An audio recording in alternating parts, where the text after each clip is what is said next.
Good afternoon, evening and shit. Hope everyone's doing okay. If you're currently checking us out, say hello. I don't mind.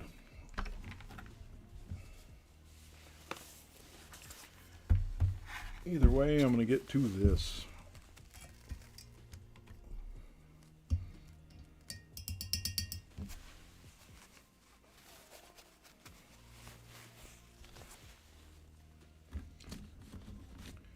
Hopefully everybody's weekend went all right. Monday is hopefully going equally as well.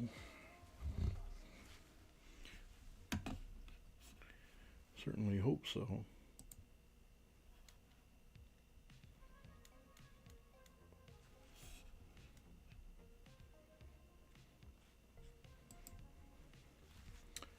We're going to go ahead and get down to some painting. Work on this picture a little bit, and then maybe in a little bit finish Frankenstein, the Beast.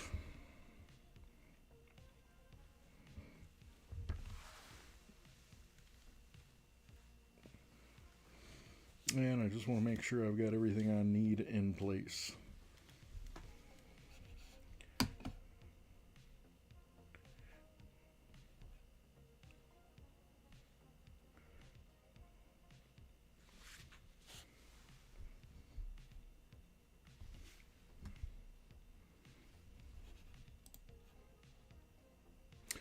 So my thought before I begin this is,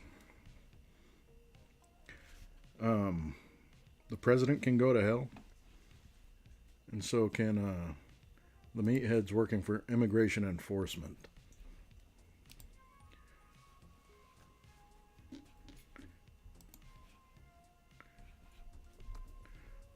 So I dedicate every expletive I said today to them.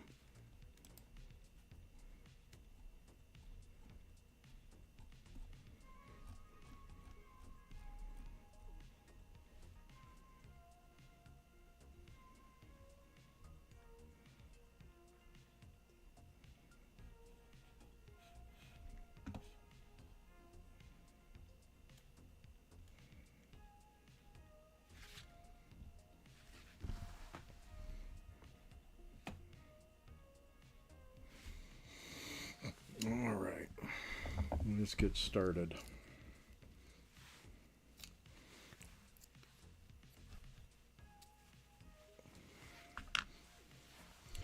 And I will be keeping track of my chat. So if anybody pops up, I'll try to answer as best I can. Unless I get caught in the throes of this creative malarkey.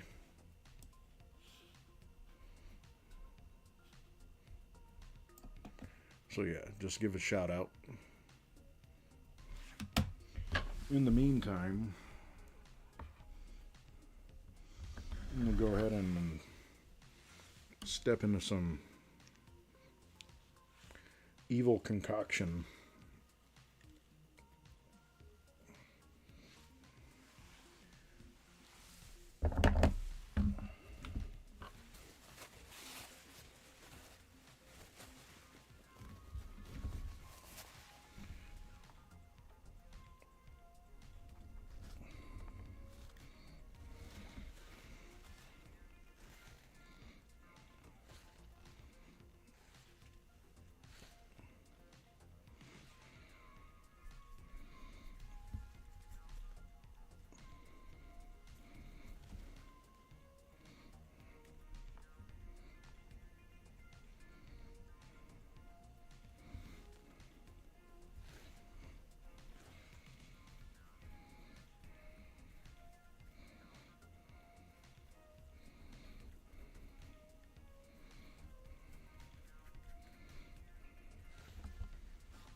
So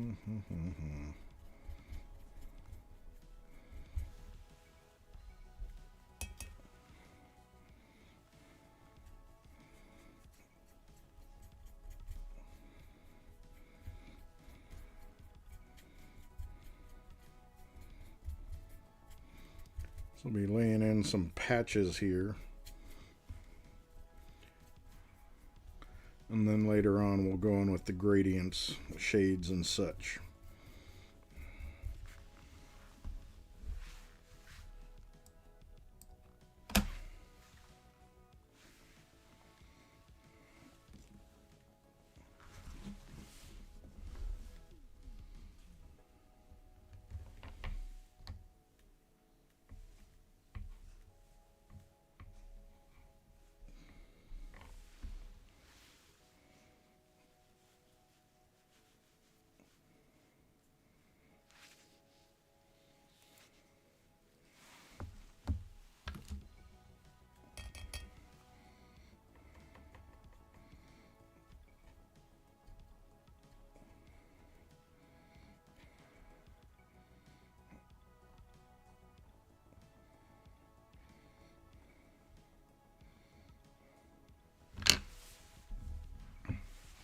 So I'm using Liquitex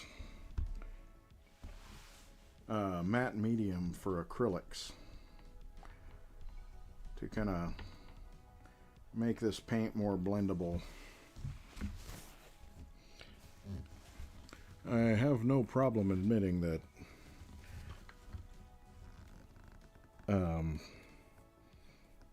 well, the tubes I'm dipping into right now, they're probably a good 20 years old, if not more. And I'm a cheapskate, baby.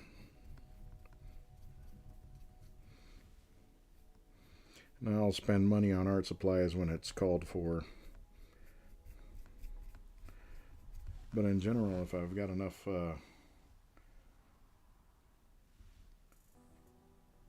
money to go for some nice taco meat instead, that's what I'm going for.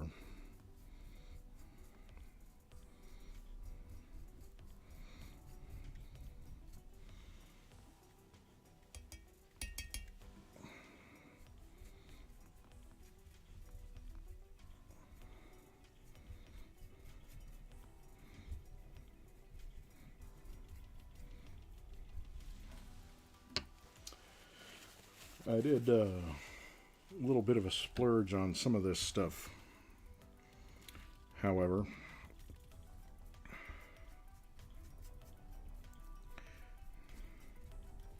Which we can get into a little later, because it'll be pretty obvious once I pull out the pins. But yeah.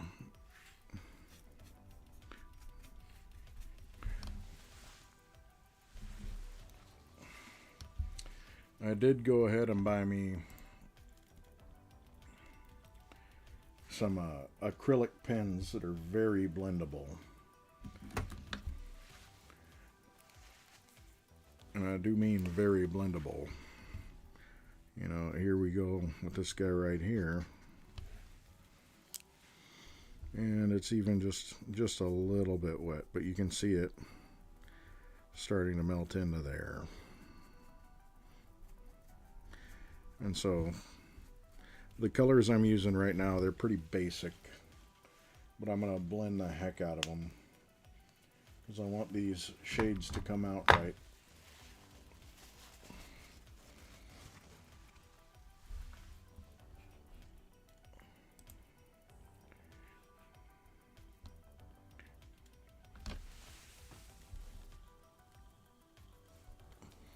Alright, sorry if you guys were hearing an echo.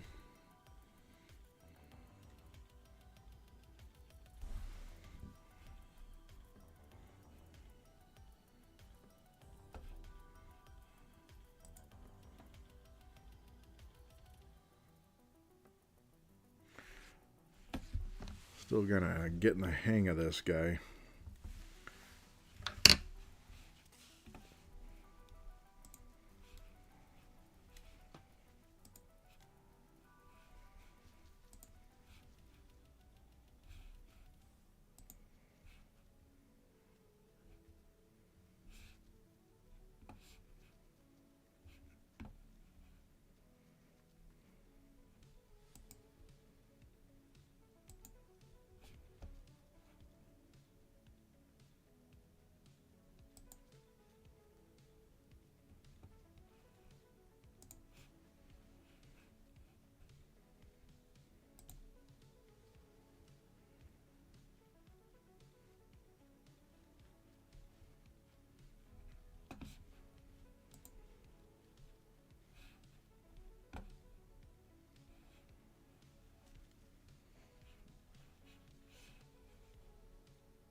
back to the work.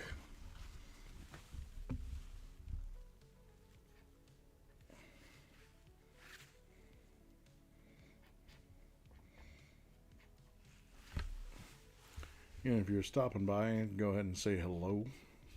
If you got any questions, go ahead and ask them. The worst I can do is ignore the heck out of you. And hopefully that doesn't hurt any feelings.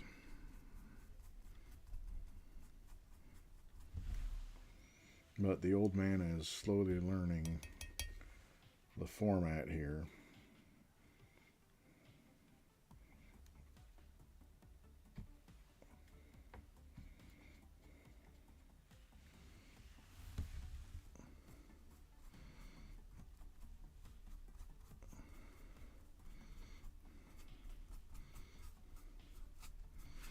And in case you're wondering why I'm going with such a little brush,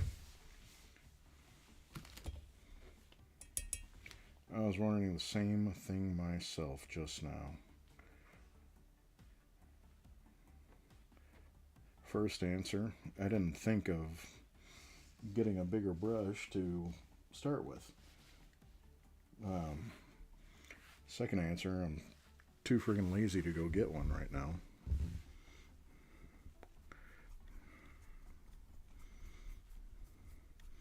See, part of my painting process is once you stop, it's kind of like taking a leak. It's kind of hard to cut off midstream.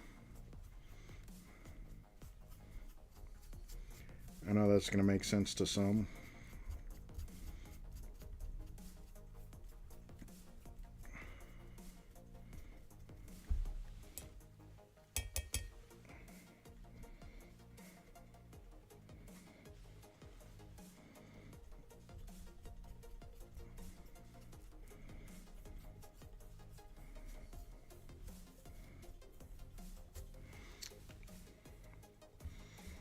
Oh, we got turtle and we got the waka. How you guys doing?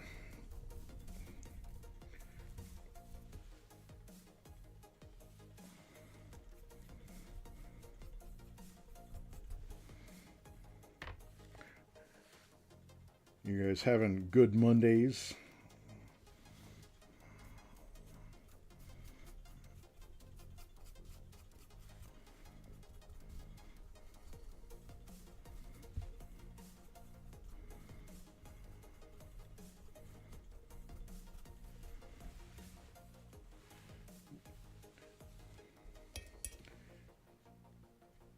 I gotta say, my Monday is good because I wasn't involved with no mass shootings this weekend, which apparently that's gotta happen now for some reason.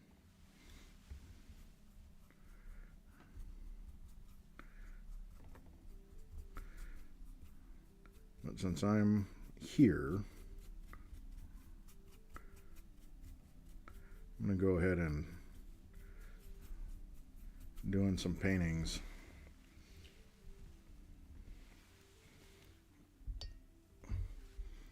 Turtle is chillaxing. Good. I hope the Monday was what certain people who love Mondays, whatever they think it's meant to be. I don't know what a Monday means to you, Turtle.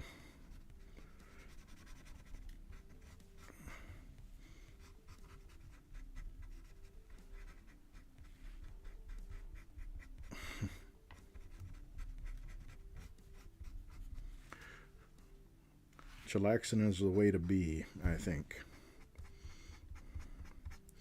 I'm on your plan.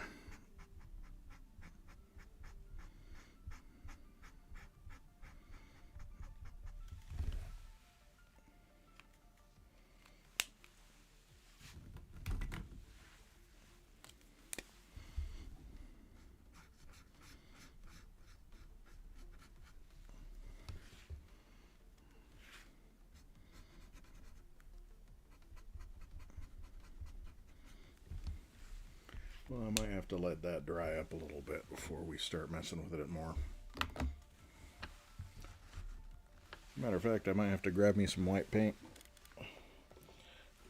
Hey, that's a good idea. I'm at the age where I forget to remember things that I know, if that makes sense. Oh my gosh. I just pulled out the sorriest tube of white paint I've ever seen.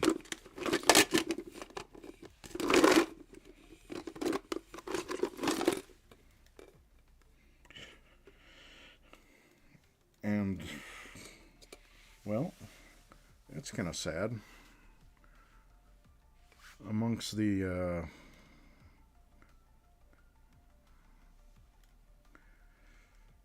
good old acrylics, I have this sorry 25-year-old tube of watercolor white.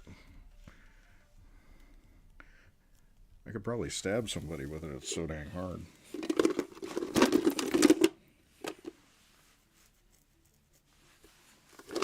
I agree, Turtle. Spend it chillaxing. That's Tracy Morgan. Well, yeah, chillaxing. I suppose you could do chillaxing with that same Tracy Morgan energy. Live every week like it's Shark Week.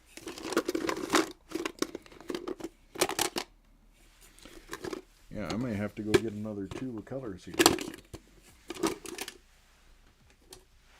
That tube. I act like I didn't just hold up a big ass coffee can.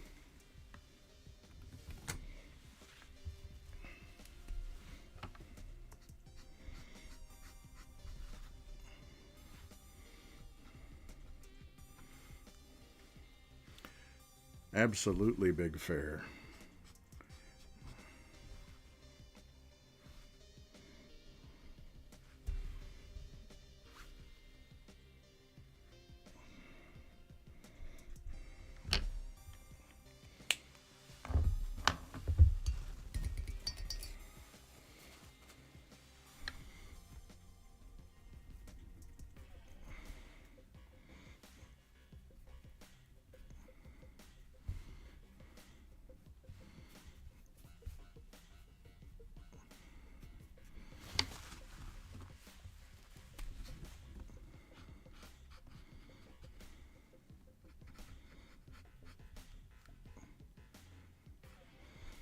Oh man, I may have cursed my markers.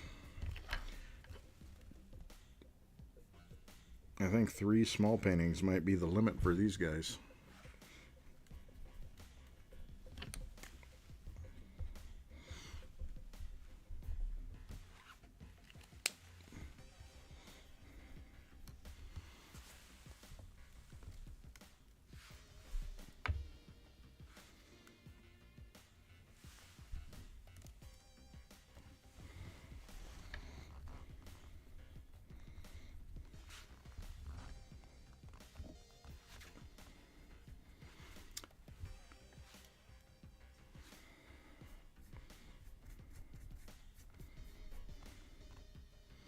See, is this still wet?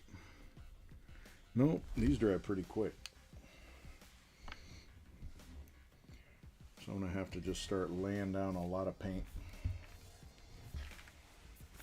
Matter of fact, I'm going to take a minute and start going in with these other markers I bought. So last time I was going on and on about these markers, and these are the Master's Touch. Now I know people are kind of divided on buying anything from Hobby Lobby, and I completely understand. However, sometimes us mortals got to acknowledge the reality of not bottomless pockets. And honestly, they work really well for the price point. If I remember right, it was like 23 bucks for a pack of 20 of them. Whereas these Poscas, I got I got 8 of them for 22 bucks. Now, most people are going to say, well, you know, there's an obvious reason why the Poscas are more. And, well, yeah. I mean, these bad boys, take a listen.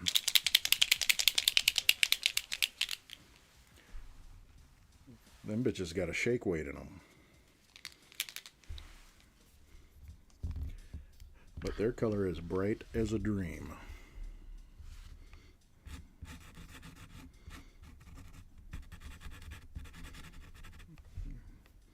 And boy, do they flow.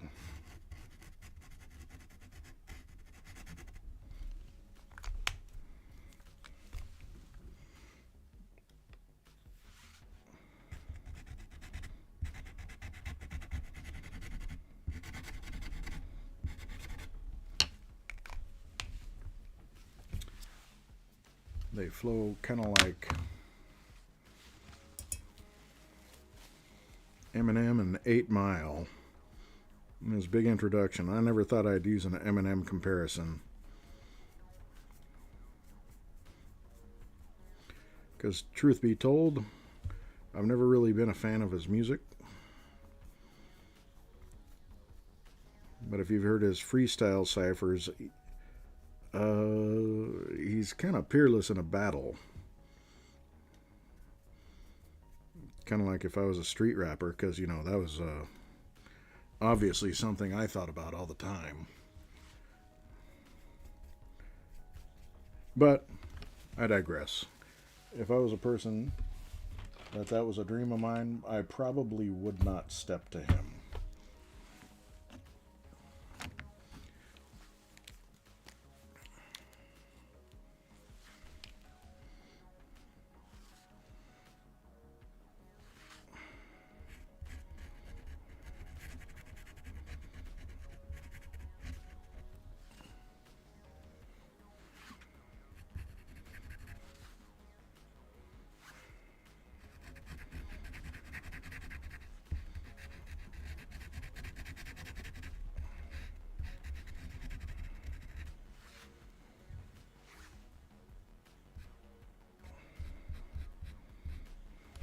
Okay. I better pull out a 3rd shade of blue on this.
There she be.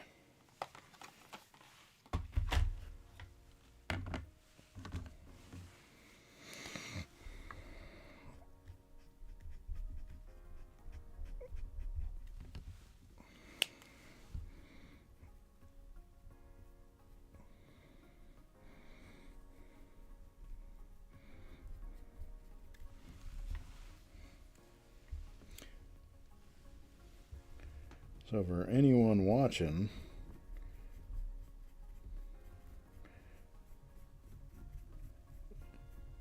got any questions or artistic goals,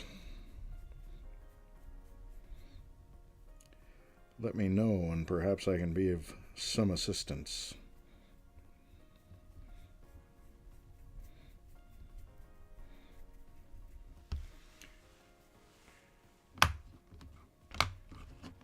Because I am one of those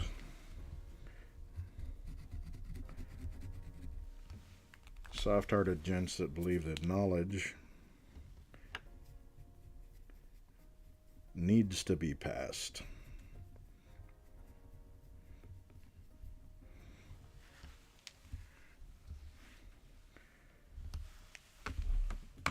And if I have some to pass, I am happy to make a gift of it.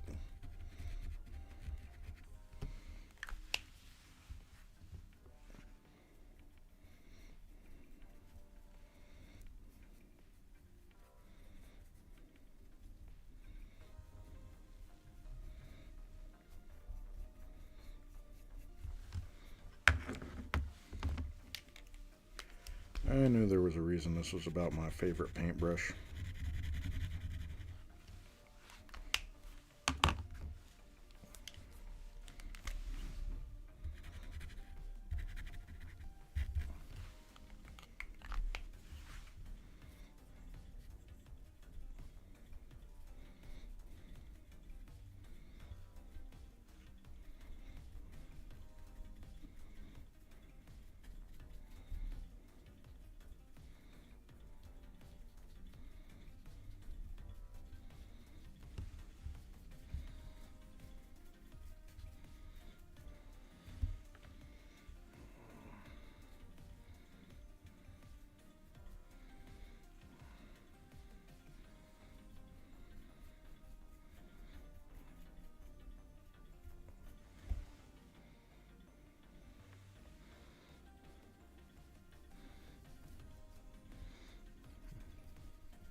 You know, just remember, with art, there's no benefit to playing it safe.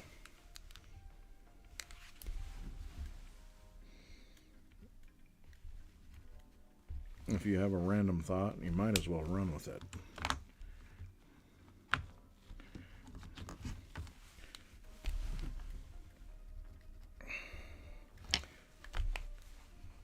Because the worst thing that can probably happen is whatever that thought was, it might not work. It's not a loss, it's a learning experience. You just pocket that experience for later when you decide to take up the mantle on something else.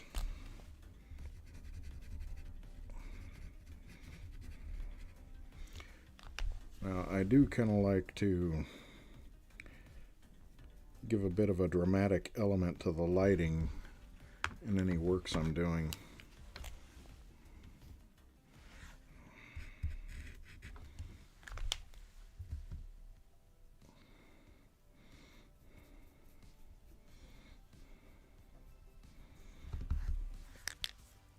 But as you can see,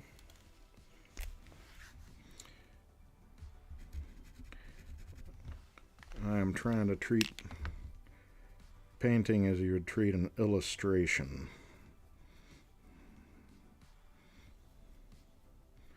which they are very closely related.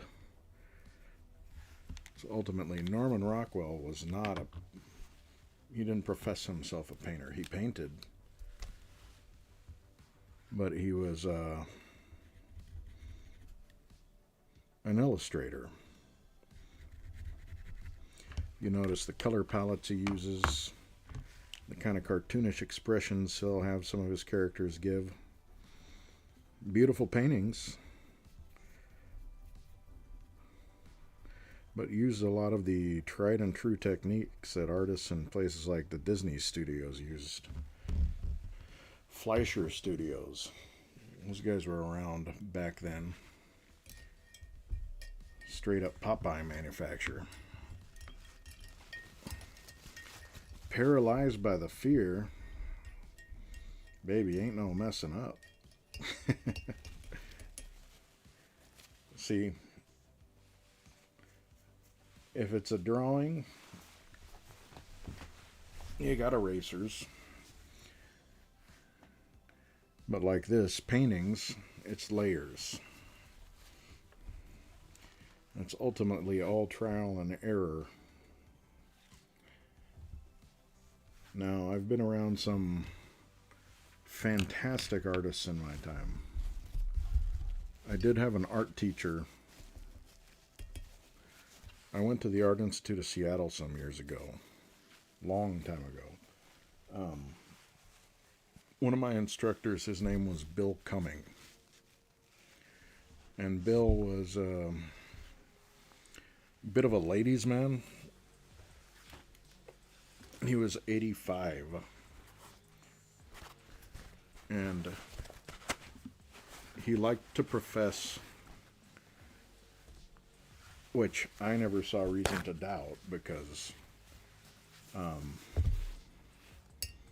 even the ladies on staff were just in love with him. You know, they couldn't wait for this old man to come shuffling in. He said it was his Irish tragedy. Because he came from a generation where if you were Irish, you were probably in a bit of a hard way.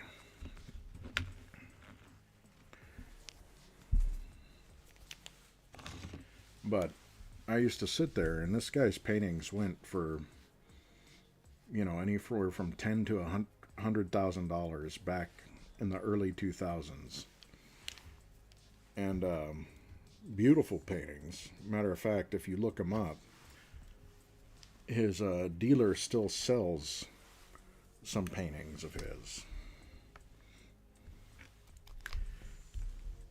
And Bill, it was funny because we'd sit there and he's kind of an old fella that was cantankerous.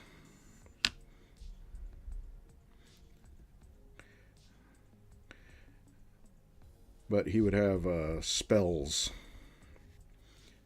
where he'd be painting something and he'd look up, and I remember one of the things he would do is he'd just kind of look up and he would fall asleep for a minute, and then he'd wake up again. He'd say, "What the hell was I thinking?" And I'm like, "Dude, you're in front of this painting right now." And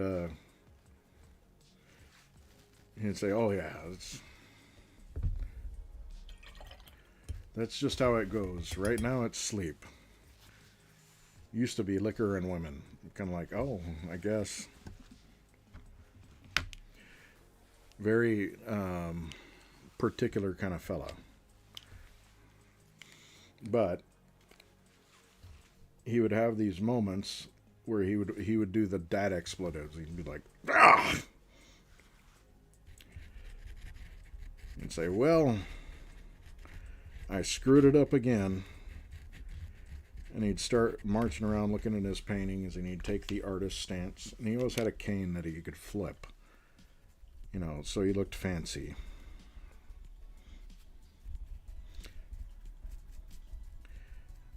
And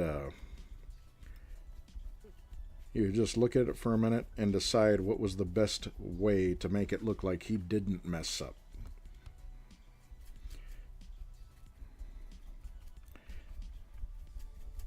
And so if he couldn't think of anything right then, he would just start working on another painting that he was working on. Which, I think if you want to be a practicing artist, you should get in the habit of that. You know, I've got like 3 other pieces that I'm working on right now. After I get sick of looking at this one or sufficiently frustrated, I'm probably gonna dip out on another one. Be like, "Oh, son of a bitch." And then I'm just gonna take a breath, recollect, comb my hair, pour a nice drink,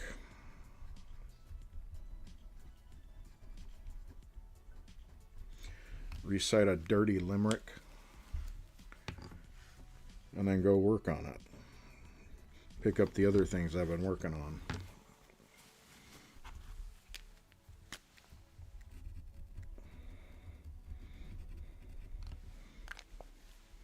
I mean, that way at least you're in the thick of it as far as things go.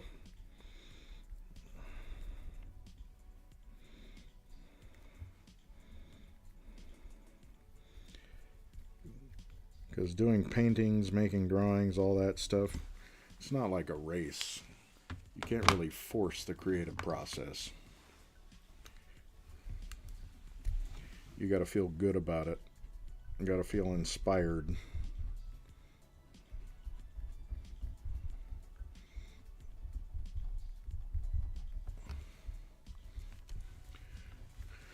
But that was a little bit about my favorite teacher, and I will 100% say he was my favorite. I missed the heck out of that guy. If I remember right, he passed away in like 2004.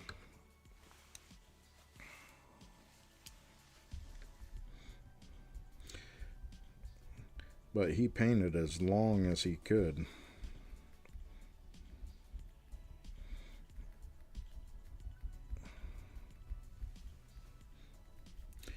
Yeah, he was 85, and his wife was in her 50s. And this was his fifth wife. And she was a former model of his. And oh gosh, those guys were stupid for each other.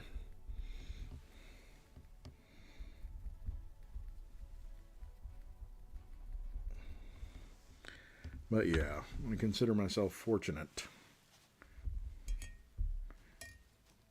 You know, he had a fuller life, as about as full as you're gonna get. He had one lung, lost a lung to tuberculosis.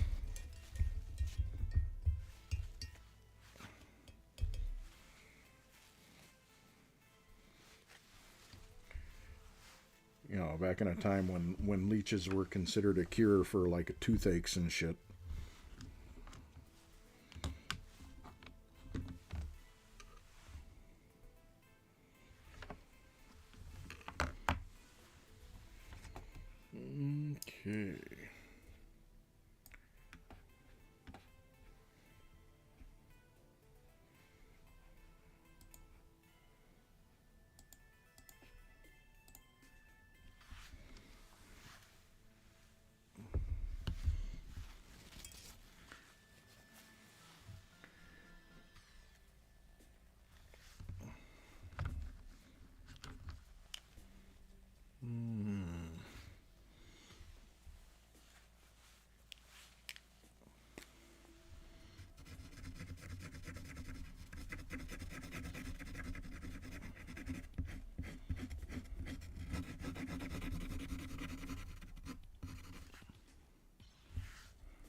Okay. Okay.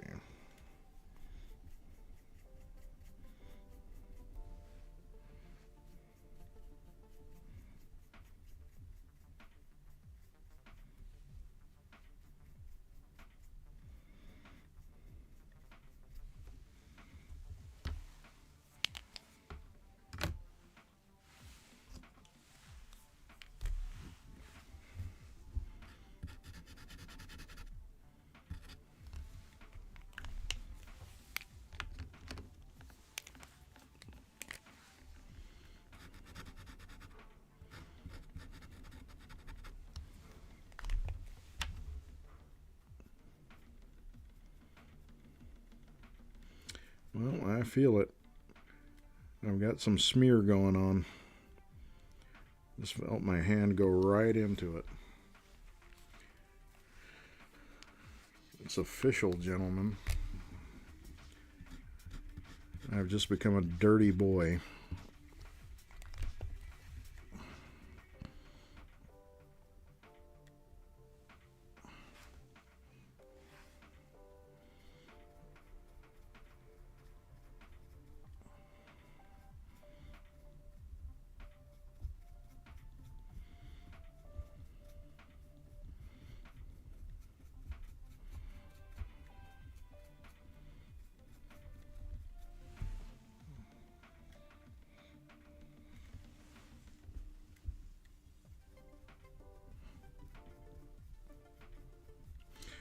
Well, I only said that because I wanted it to sound just perverse enough. It felt apropos.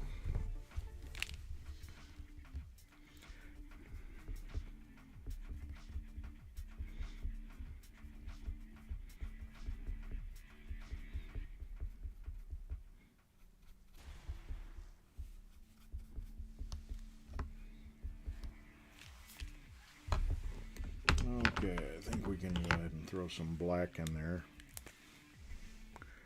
Just a tad.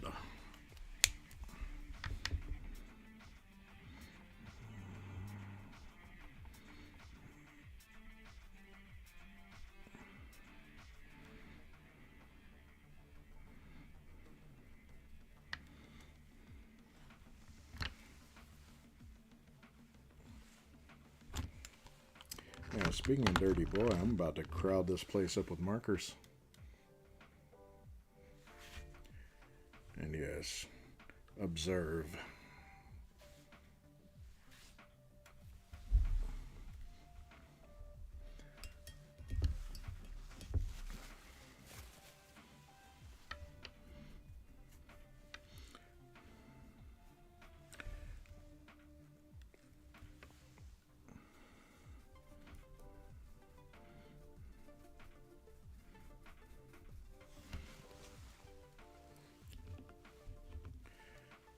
I surmise I think I've got the kind of hands that would do well with like a pinky ring or some shit. Of course, if I got that, there's a potential for starting to be a movie extra in my spare time.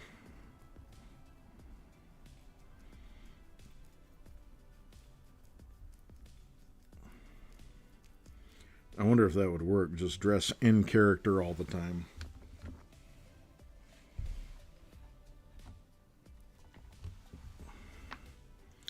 Okay, oh yeah, that'll work. A little touch of ultramarine. The full Godfather set, the rings. Damn. I wonder how many rings Vito actually had.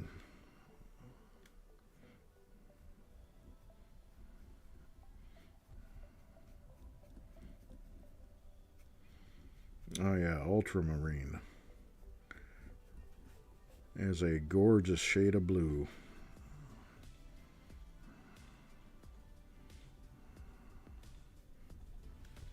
So I think one of my favorite insults I ever came up with with one of my buddies, back when we used to drink and be out marauding,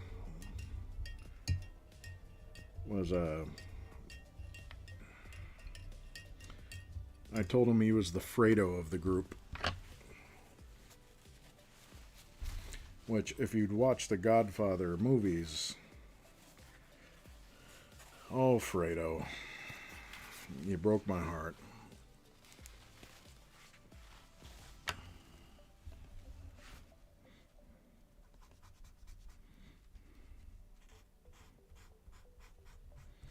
But he really took exception to that insult. So much so, I think I might text it to him.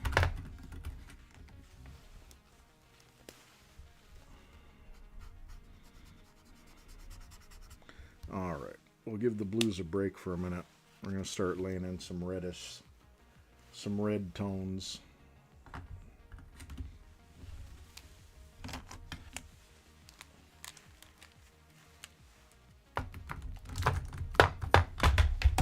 Yeesh.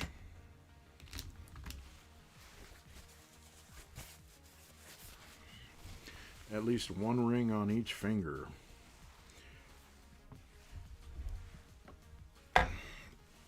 Yeah. Well, then it looks like I just need to be at the track all day.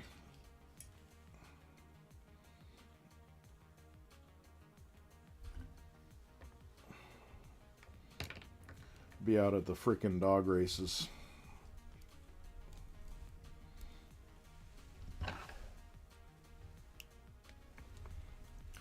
Oh man.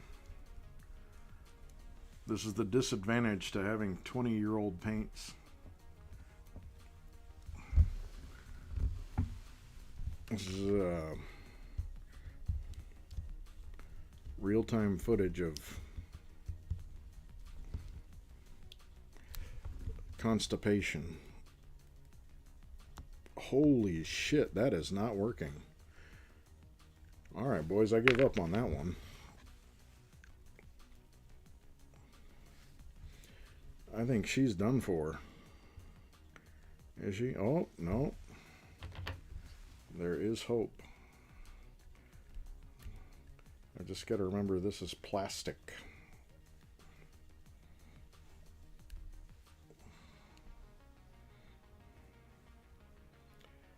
It really could be that there's nothing in there. Yeah, the goddamn tube's empty. Oh.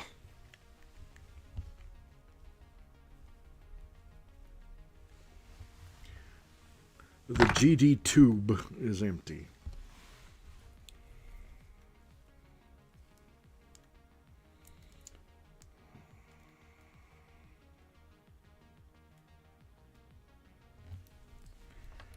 I'm going to go ahead with, well, it looks like the only red that I've actually got that's going to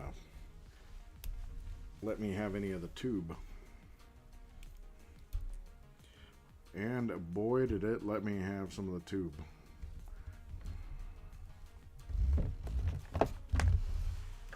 Yep. 20-year-old paint. Check out that action.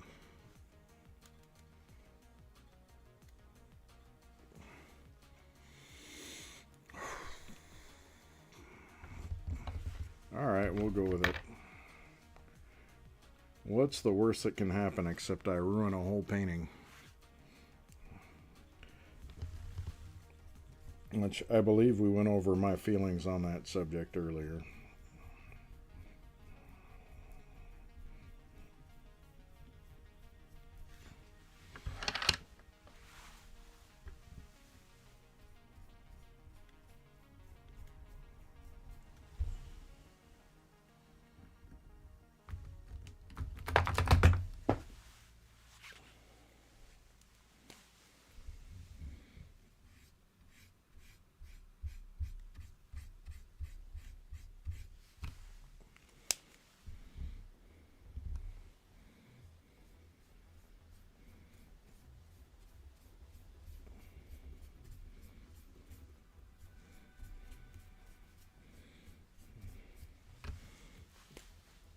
Here we go.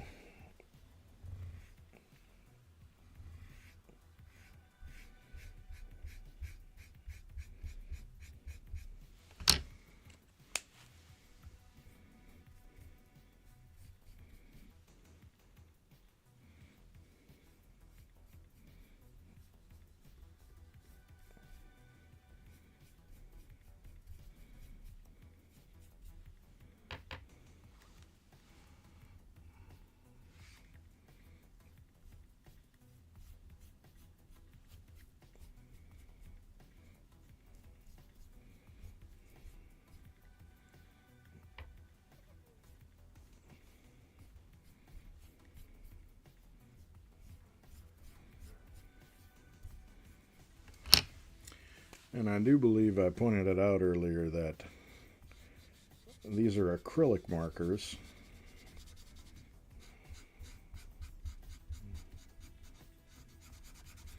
And so since I'm using acrylic paint and the acrylic extender, it all blends really well.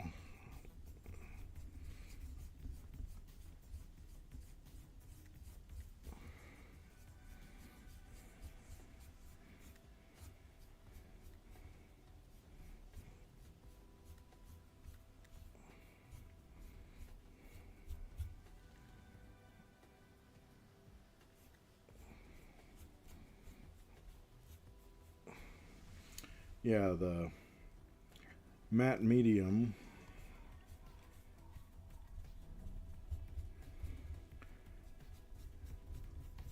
some people call it an extender, or it lets you cheap out on the paint, because paint can be expensive. But to me it's really less of that, because the colors stay pretty intense. It makes it more blendable, kind of like what soap does with water, where it breaks that barrier down.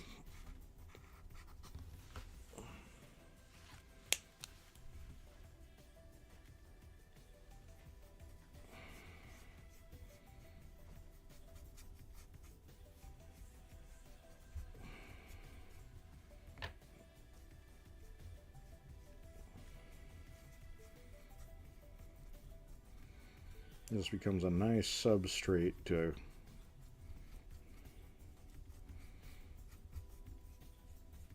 let you play with the property of the colors that you're using a bit more.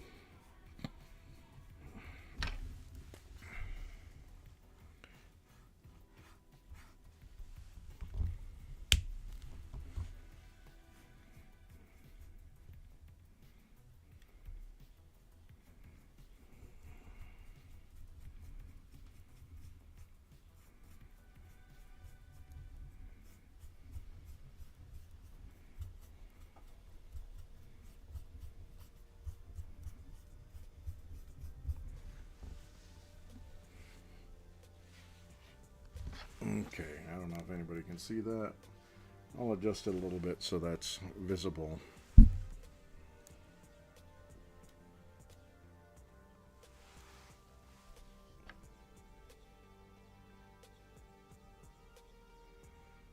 Perfect.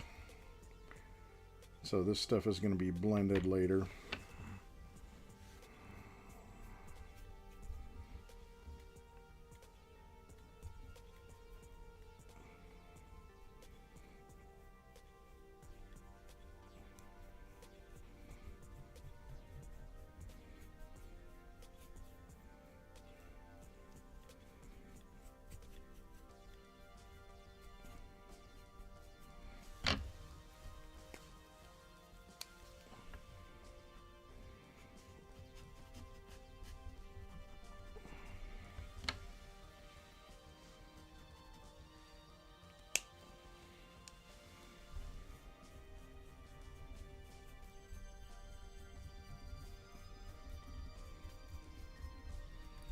Because when I get further along, I'm going to diversify the paints more. And don't even worry about when you make little painting over right here mistakes. It's all part of the process.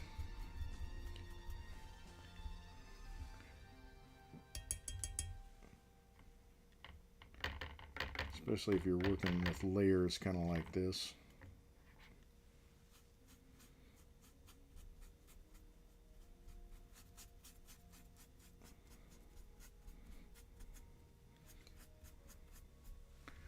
I used to not like acrylic paints at all, but now that I know a little more about how to use them, I gotta say they're one of my favorites. because they kind of carry the properties of oils and watercolors.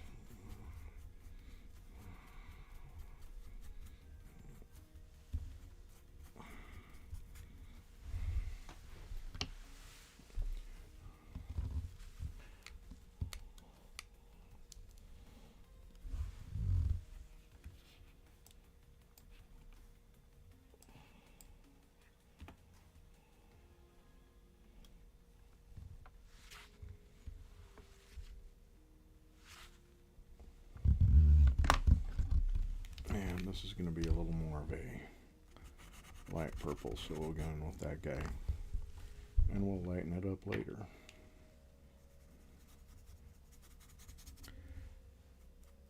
Start a nice dark purple that we can lighten up later. Make him lavender up.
I don't know if anybody here has watched the Bob Ross channel on Twitch, but I'm glad that somebody's got it going.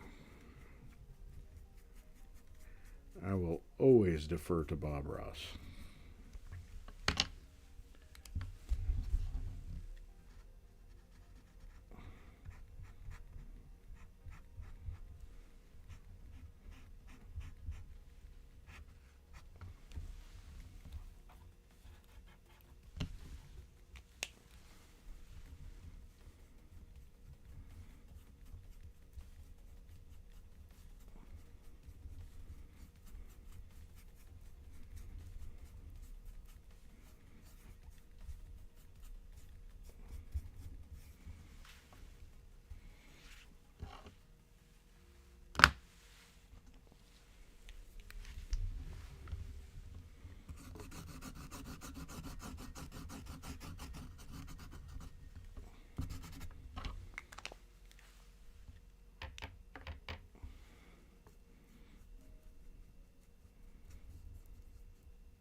Oh, and I think it's worth mentioning,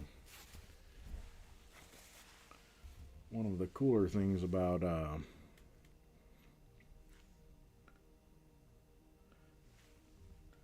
this good old acrylic paint, when you're doing things with it, like I mentioned earlier,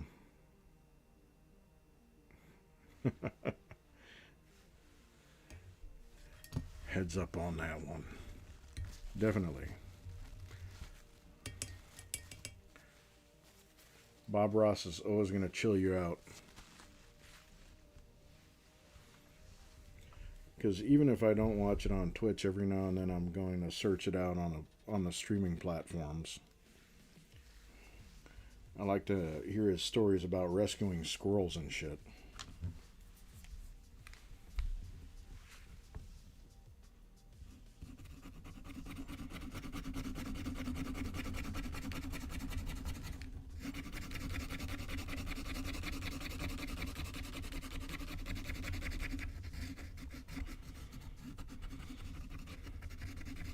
But back to what I was saying about one of the good things about this medium is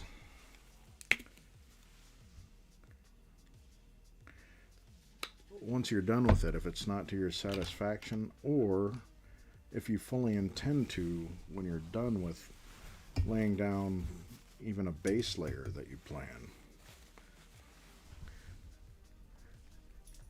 you can actually paint over it with oil, and it holds it beautifully.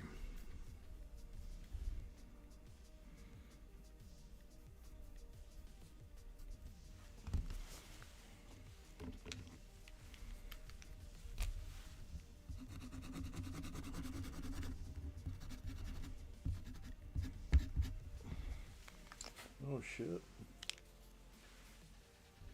I forgot, kids. I've got a warm color palette of these Posca markers right over there. And I'm not even taking advantage of my stuff I've got all the way right in front of me right here.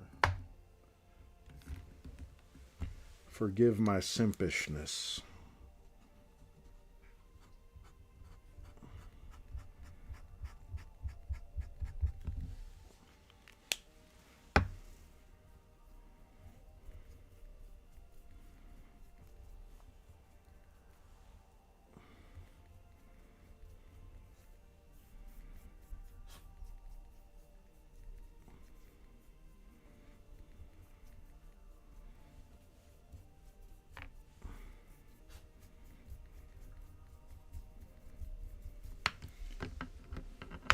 Now, I think one of the parts about painting that I've come to love, to learn to love anyway,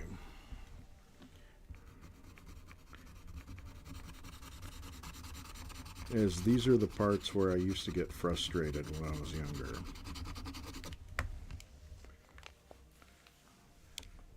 Not so anymore. Because I know ultimately any painting is going to take, if it's going to be worth looking at, it's going to take a certain amount of sweat equity.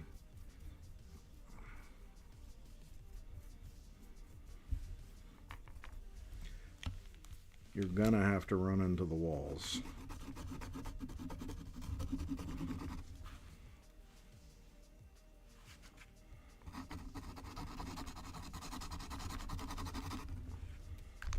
I do think I'm going to have to get a better camera for this, though.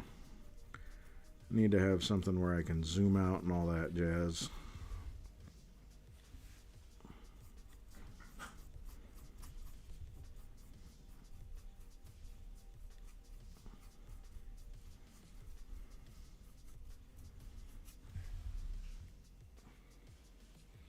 Let's get just a smidge of this ultramarine in there. Just adds so much body to the blues. Yeah.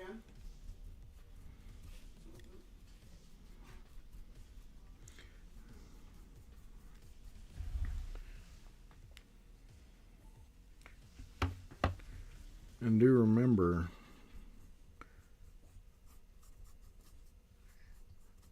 one of the ways to make something look as natural as possible, which I'm not going to do it right just yet, but perhaps later on, is that when you want to do shadows in a painting, or really in any art,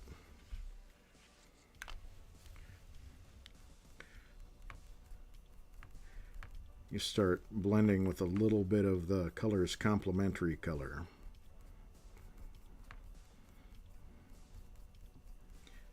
And that is going to start a natural looking shadow for you.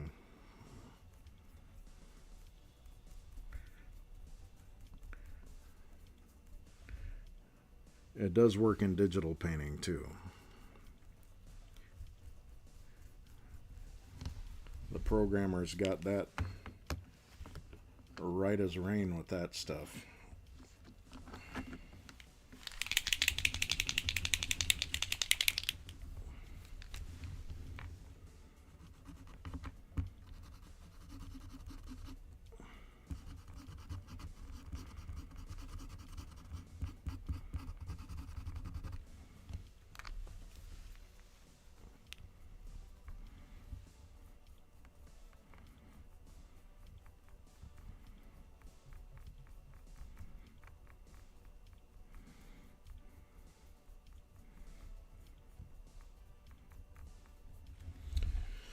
So you can look up basic color wheels to find the opposite colors, the complementary colors.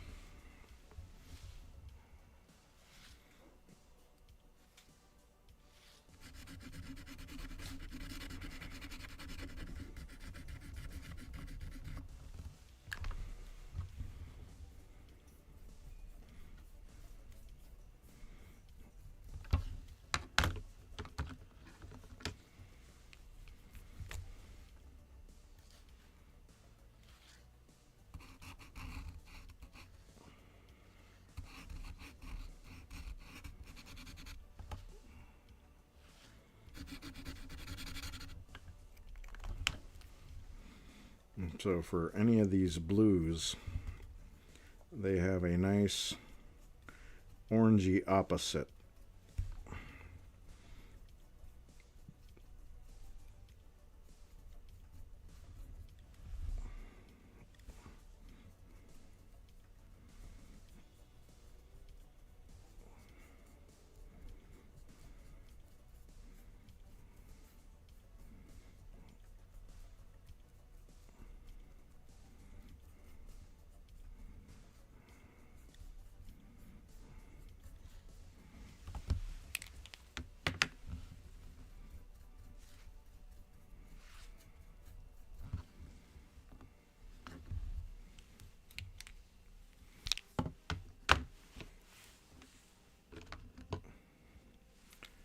So as you can see,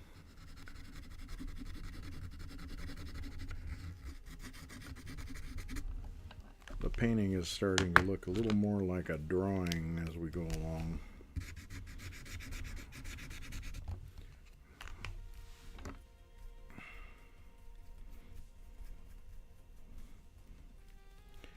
But I say if you got the skill set, use it.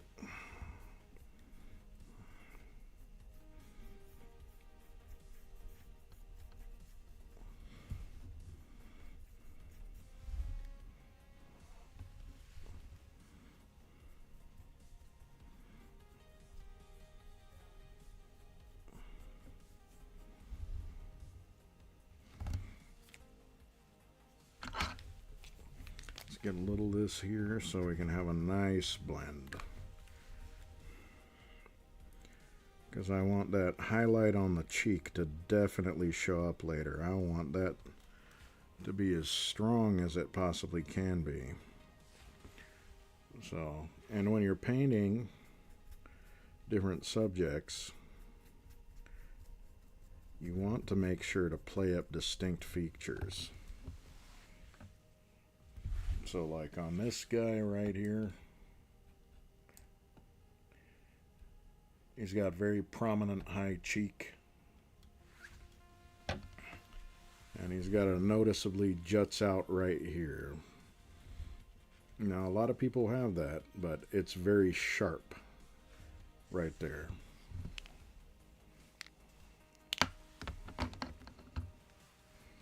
And so you want to make pronounced features apparent. Keep them very apparent. Because there will get to a point in your work where when you're doing it, if you overwork certain areas, they're just going to disappear.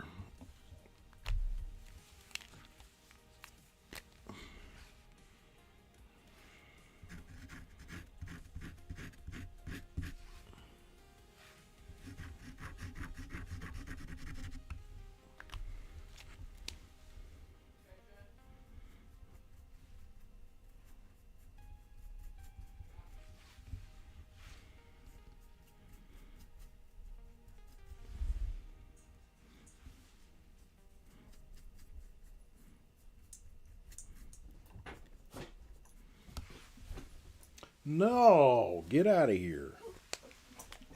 I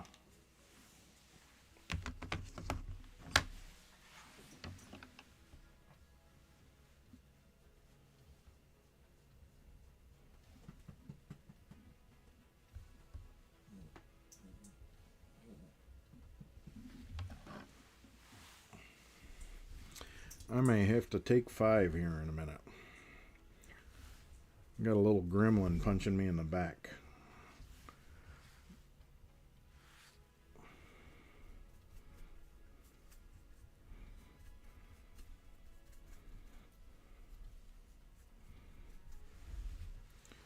So there may have to be a break for the itchins and the scratchins.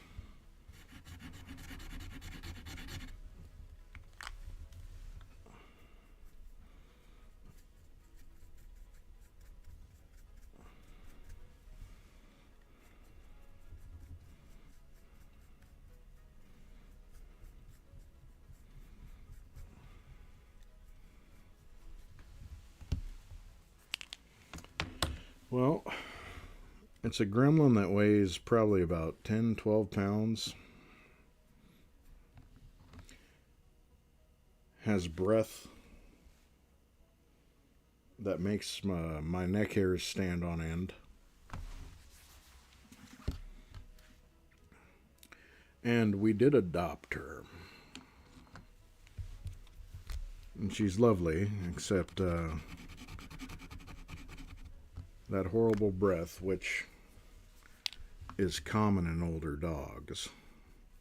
They just get to a point, even with, action breath weapon, absolutely. That shit has woke me up from a dead sleep. She's just so happy to see you in the morning. You gotta wake up with the smell of concentrated ass just wafting in your nostrils.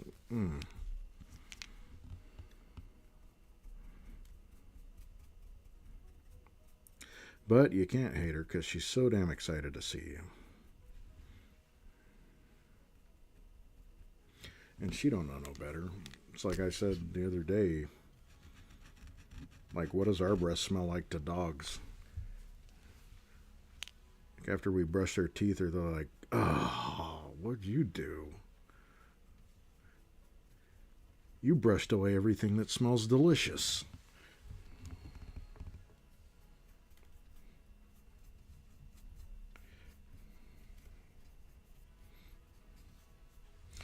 And I guess they would think that way because they think of us more as like peers, like we're just another type of dog.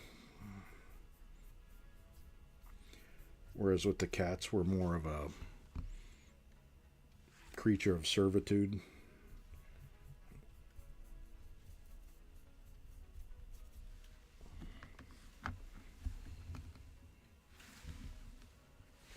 Oh, she left. I wasn't fast enough. She's going to find somebody else who just loves her enough to get out of the seat right now.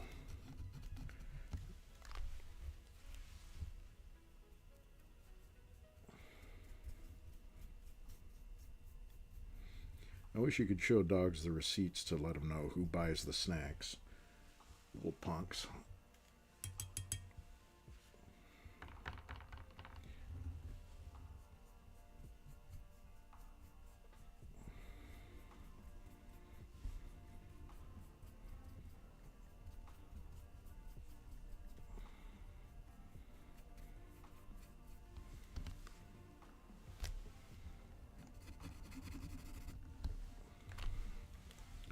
Yep.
All right, well, he's starting to come together.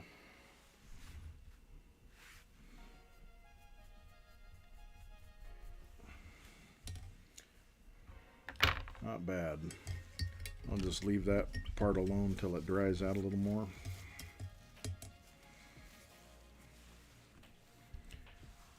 In the meantime, we'll go ahead and get some of this ear.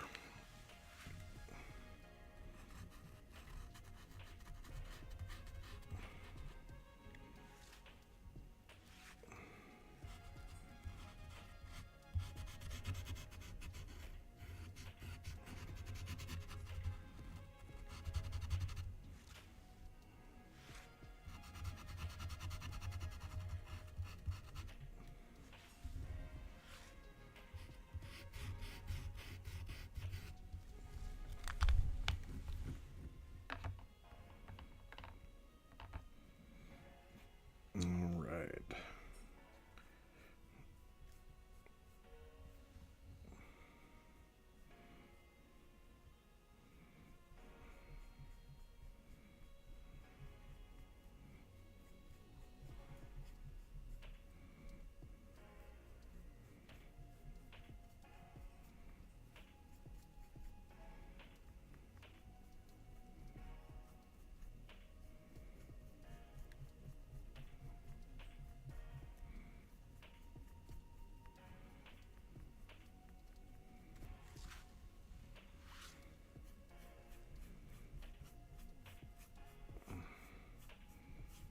There we go.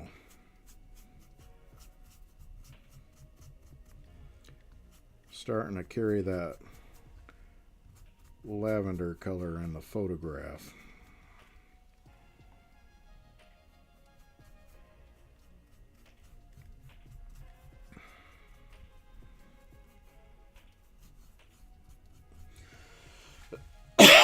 Damn it.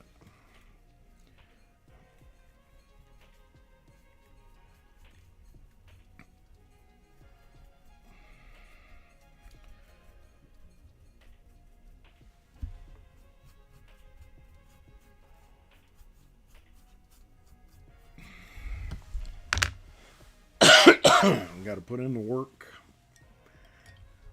I know that was the most boomer thing I could have friggin' said right then. But, you know, for stuff like this, it's true. I don't know a single sculptor that I went to school with, including me when I was doing my sculpting classes, that we didn't wind up with bloody knuckles and burns, you know, get stabbed by nails, hit thumbs with hammers. It happened, baby.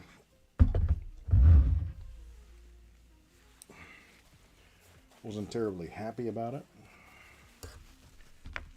Wasn't very much like, thank you, sir, may I have another? Or maybe we were.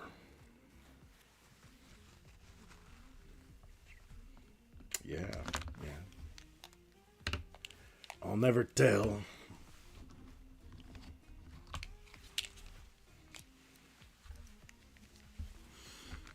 So, yeah. I would never say that any creative artistic type has a bent for sadomasochism in any measure, but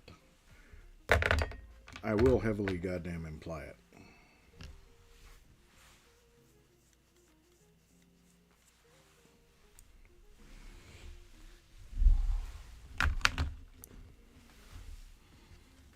Okay, so I'm resetting myself for this. I'm going to go ahead and start filling in some of the partner over here.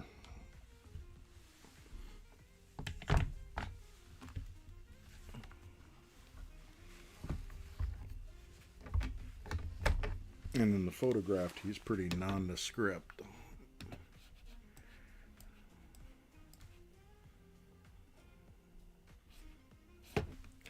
Here, we'll see if I can get a better view on that.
Alright, anybody got any questions, or are we still just chilling?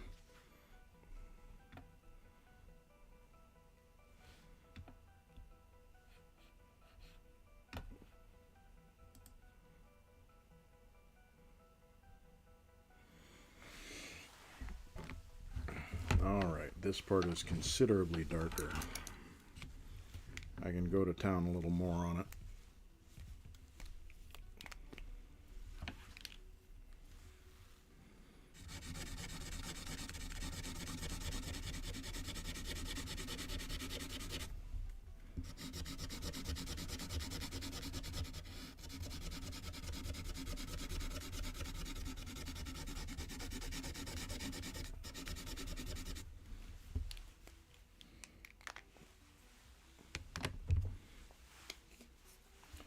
I think I need like a ketchup dispenser of this shit. I think that might do me right. So if somebody has the ear of somebody over at Liquitex, why don't we get one of those restaurant-sized ketchup pumps? Of course, I don't even know how many restaurants do that anymore, since I have to about harass anybody to get some ketchup. Not even ketchup, shoot.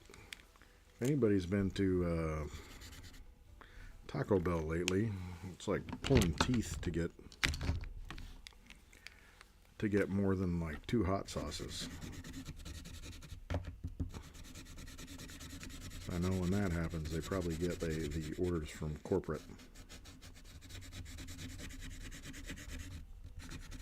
Like, they know that the stock they're investors, they're shareholders, are going to get this much of a return if we stop offering so much hot sauce.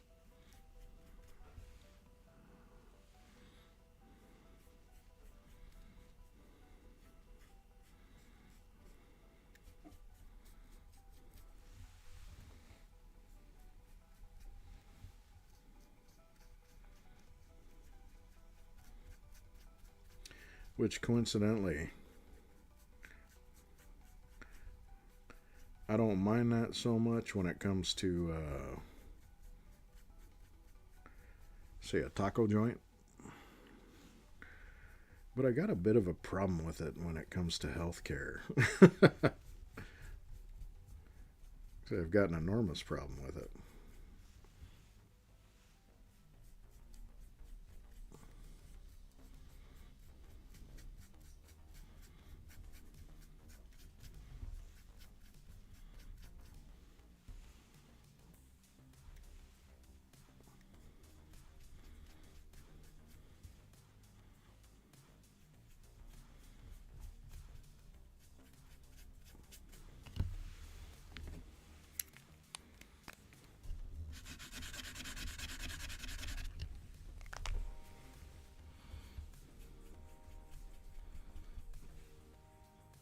Let's get these colors all smushed up.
Yeah, $200 bandage.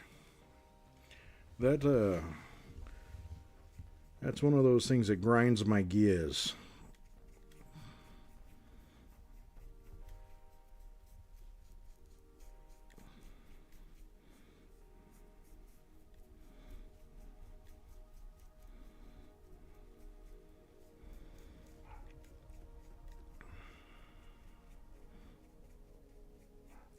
One of the things that gets me the most about that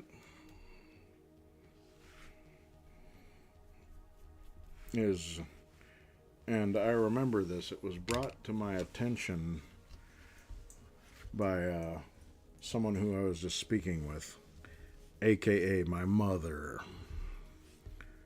A few years ago in Washington State, there was an elderly couple that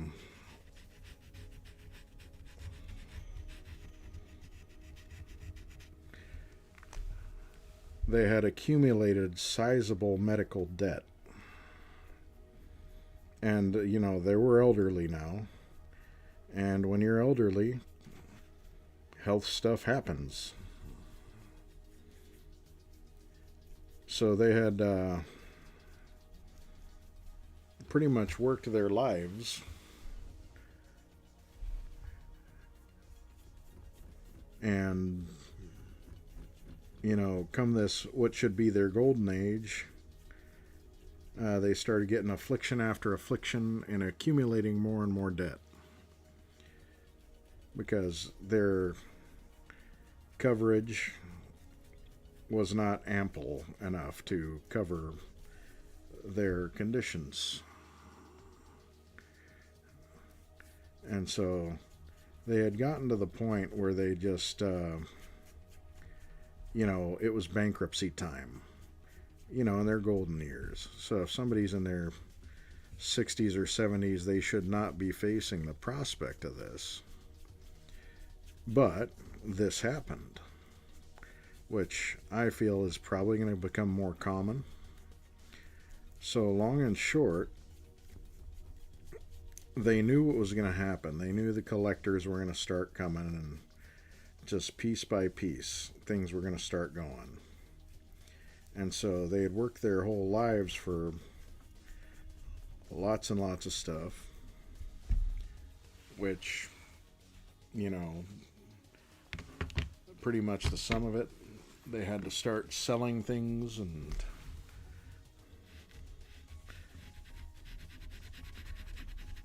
got to the point where they made a pact. Like, they knew that if they lost more, that they were going to have nothing to leave to their kids and grandkids. So they went ahead and committed suicide. I don't remember how, and I'm sure that, you know, that's something that could be found in a web search. But just imagine a place where, you know, people who work their entire lives that enters into their heads as a solution. Like, we're going to lose everything. We got to leave something for the next generation. So instead of fighting, or, you know, they weren't really in a position to go back and start working again. Which, who the heck would want them to do that? But they went ahead and ended it so that they wouldn't leave their kids with nothing. And really more concentrated on their grandkids than their kids. And so that, I think, is one of those things that people should have been snapped sober with at the thought of that. But no. We're still here with politicians arguing over that shit.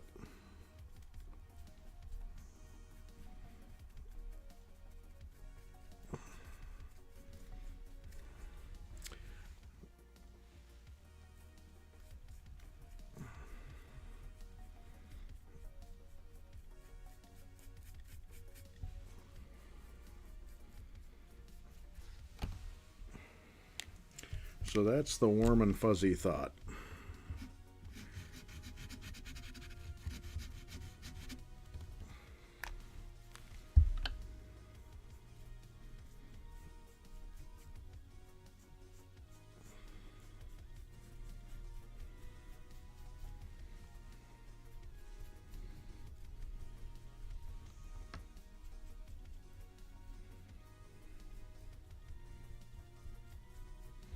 But that has very little to do,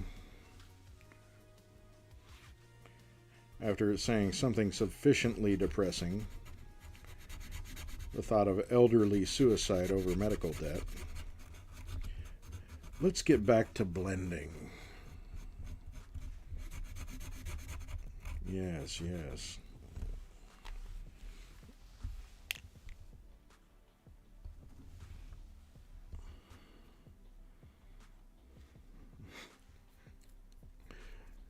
The missiles can have AI.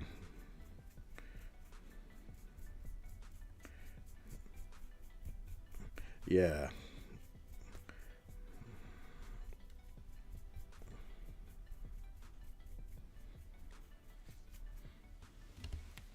Blending is preferable. The AI discussion, however, I will go so far as to defend it. Just because one of the first things I ever did with AI was have Alexa reciprocate some saucy cat calling back at me.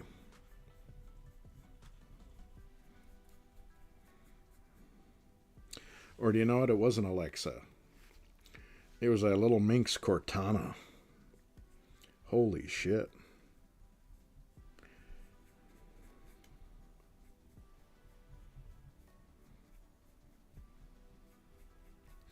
Now there's a name you haven't heard since Halo Reach.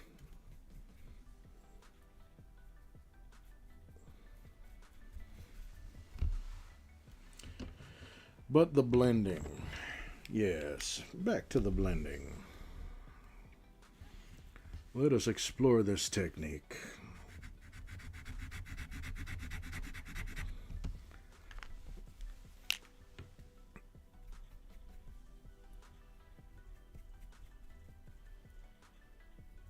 So working with these markers, blending it's pretty dang easy.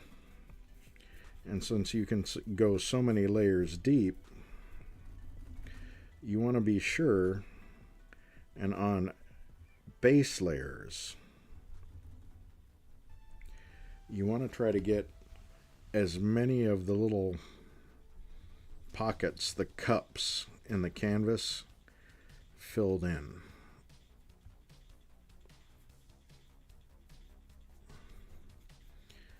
Because that's going to lessen the chance for there to be little color misses later on.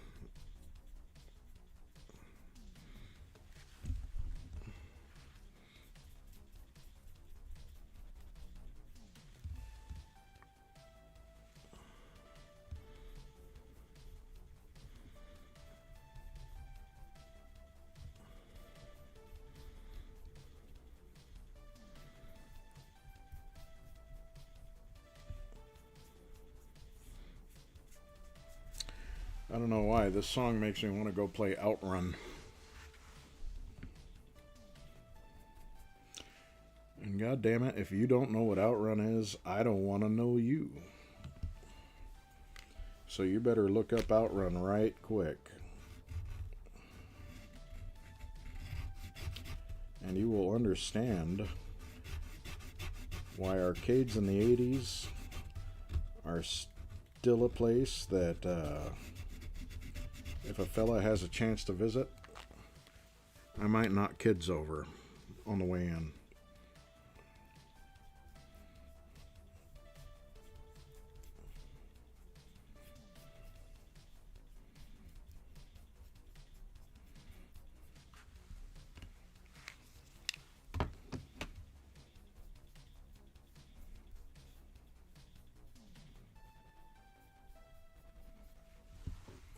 Alright.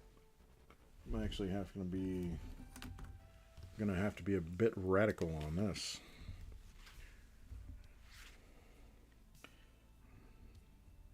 And don't worry about laying black down, because ultimately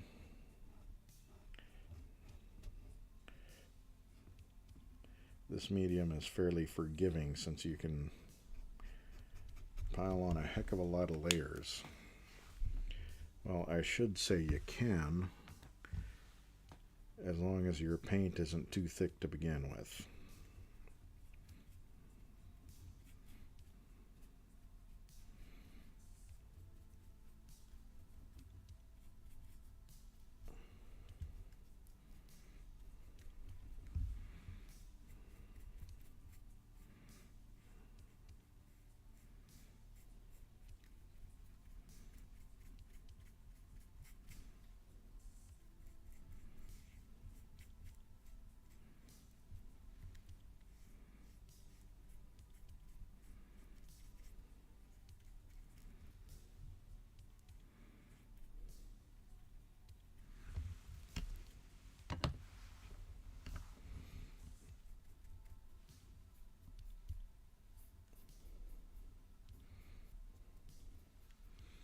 Yeah, getting as much of that even coverage laid down. That's a good practice.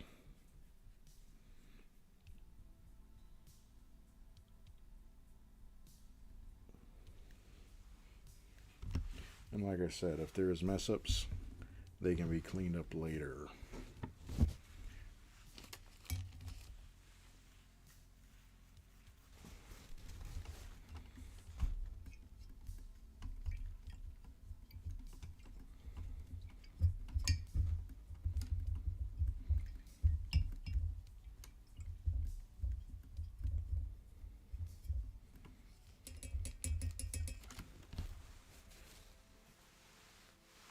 Ooh, yeah.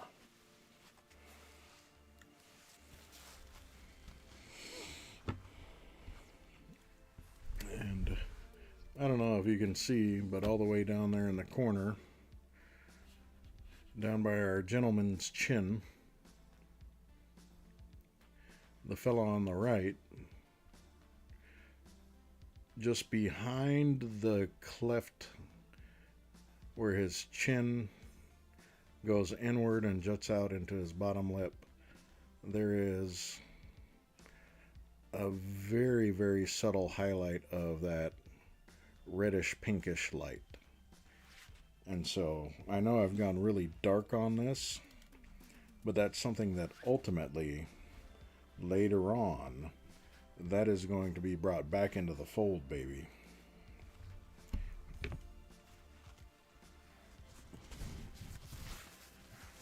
And so you can see, like, up here around the forehead,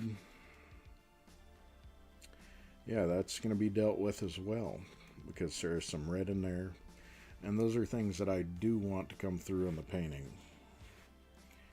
So after this stuff dries up sufficiently, what I'm probably going to do is I'm going to lay in some either white chalk or dark lines like this over this because, well, number one, they can be erased. This is still a good surface. Whoa, I'm dripping all over the place. Things set on a adult film set.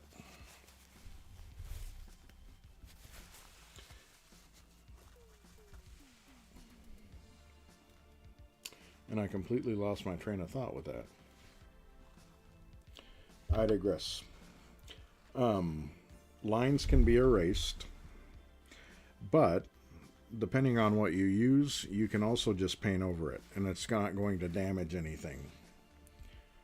It's not going to make anything something that you have to reinvent the wheel with.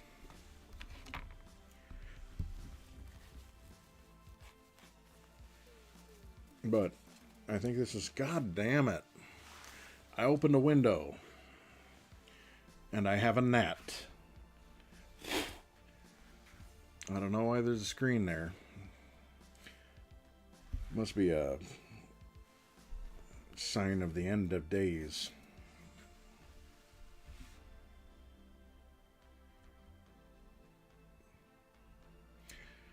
But yeah, I think this may be where I leave this tonight.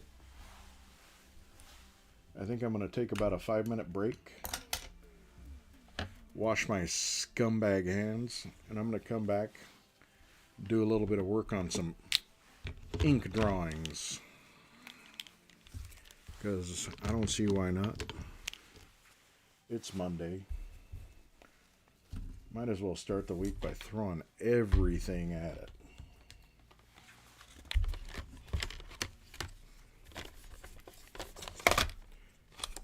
If I had a voice more like Steve Austin, I would ask for the hell yeah, but it just don't sound right coming from this.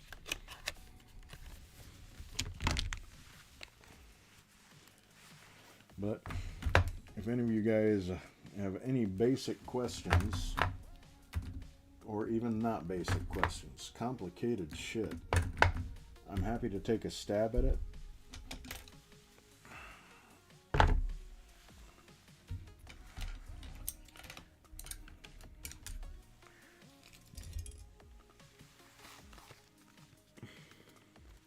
But for right now, I think we really will hit the break time.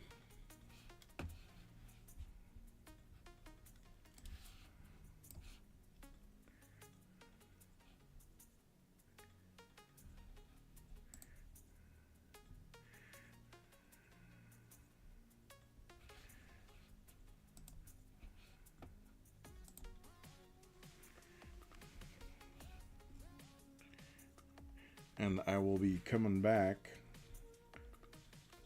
with a little additional work that is going to be all ink. Ink is the way to stink, baby. So I'm actually starting my clock. I will be back in 5 minutes flat. As soon as I can figure out how to stop using a computer like I wasn't born in the late 70s. Generation X in action here. See you guys in a couple minutes.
All right, y'all.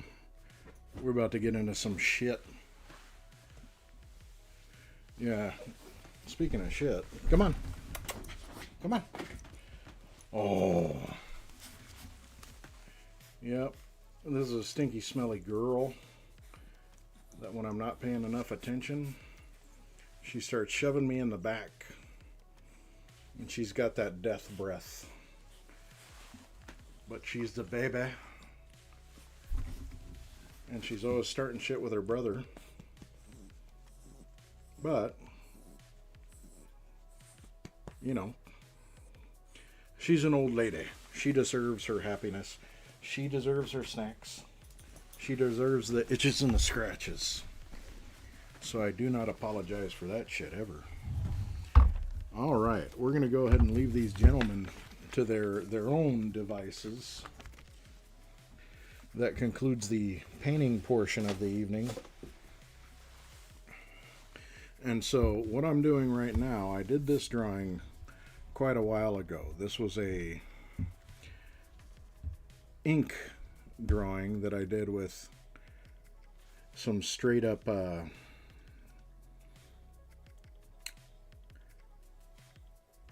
ballpoint pens. I like how I forgot every ounce of English that I knew right then. You know, that's the way to be. But yeah, so I'm going to finish this Frankenstein drawing in a bigger format. So I brought this back so I could actually look at it and see what I did the last time. The stuff that I liked, I'm going to do again. And this is pretty close to done. But I may have to get a couple of Q-tips and such for the alcohol blending. Now, you can blend a ballpoint pen with alcohol markers. So the colorless blenders that you can get at pretty much any art store, you can do that.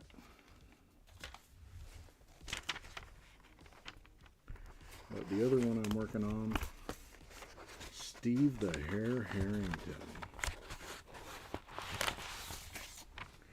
And I think I might have to adjust my camera angle, because I'm learning as the back pain of closing in on 50.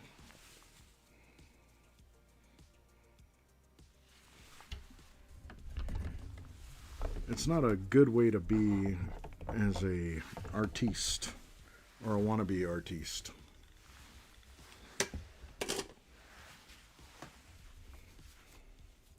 So we'll take a quick peek at Steve the Hare.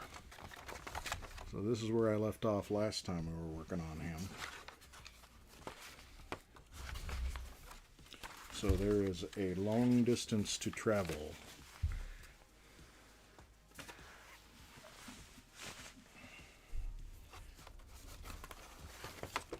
But here's where I left off with Frank. He's getting pretty close.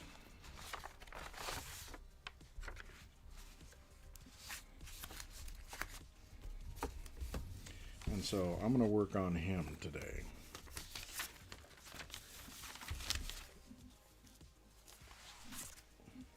Matter of fact, I bought some new pens so I can go get the go-ahead to work on this stuff. Because the pens I bought close to a year ago, they seem to not be very cooperative anymore. I've used them so much that it seems like every time I'm starting something, I've got to damn near lay my entire weight into a stroke to get it across, to put anything on paper. And so these guys, I'm going to leave them to the side and actually start with the new pens. And so we're going to go with the drawing set up here.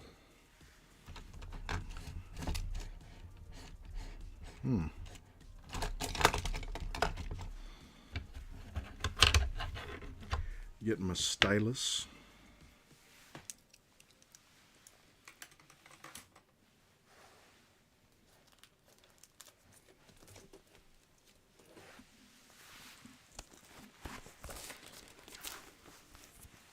also get a nice piece of transfer paper for when I feel like laying a guide in. Well, as a matter of fact, I'll get out some of that white paper too. But this is getting close enough to done that I'm actually going to be able to perhaps start laying in some white highlights. And for that, I'll show you what I got here. So we got this Faber-Castell. It's just a little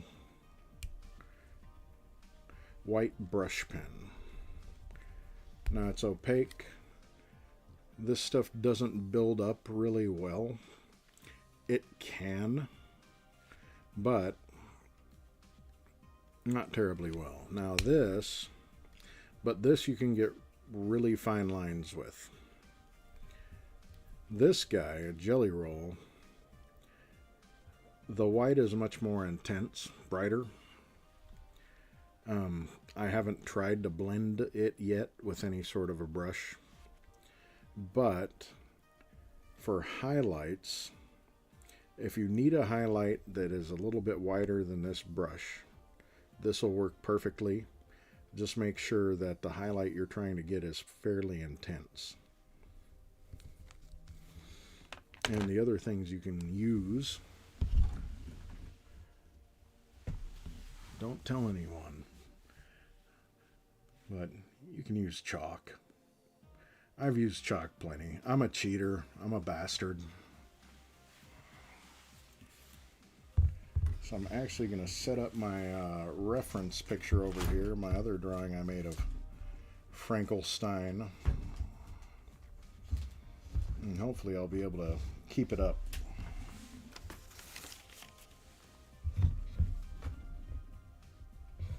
I might have to get a heavier book or something to keep it in place. Or I could stop being stupid and remember that I do have something that I can prop up a picture frame with.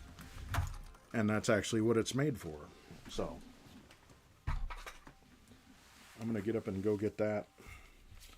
What do you guys think about like heat death in the universe and some really deep shit?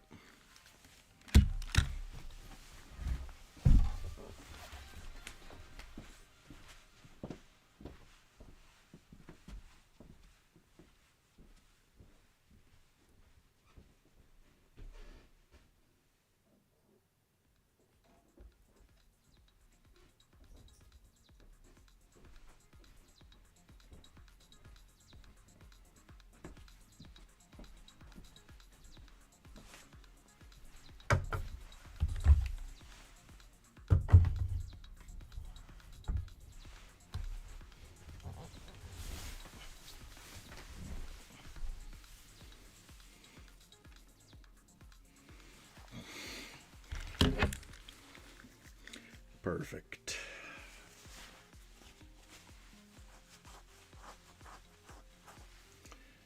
All right. Well, I bet none of you thought that today you would have a any sort of a reference on entropy or anything remotely scientific.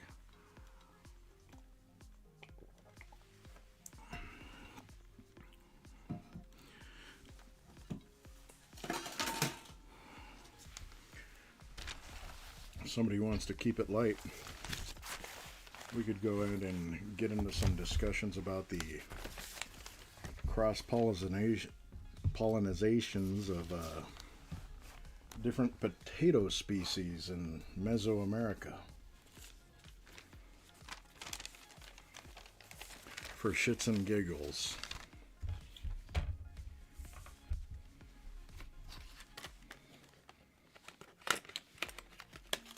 But I know that my discussions would not hold up for that.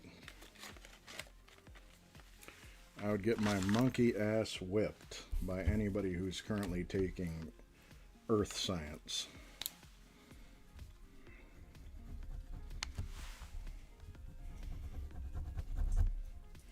Alright, let's get this guy live. Live, damn you.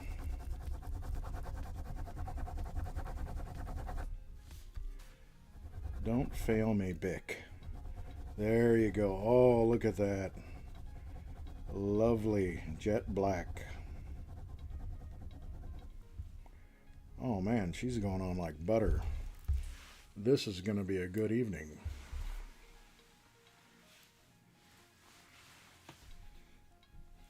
Alright, we're going to switch out photographs.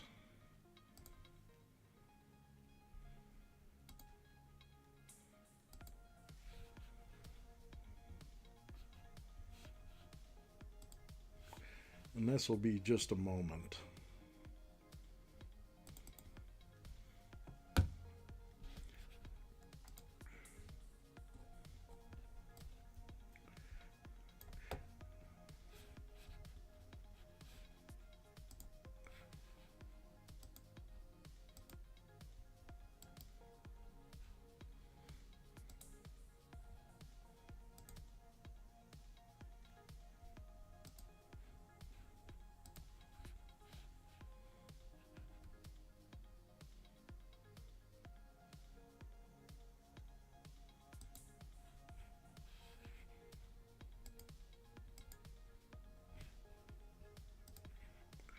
All right.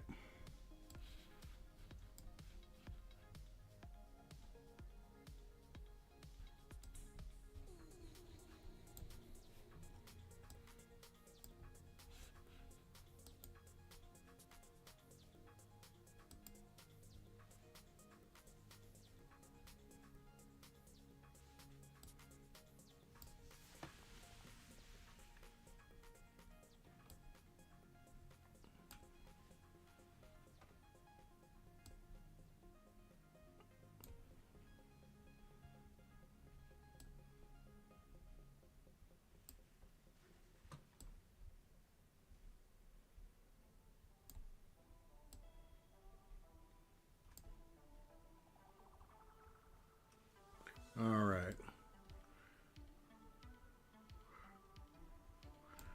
We're going to keep it real neat.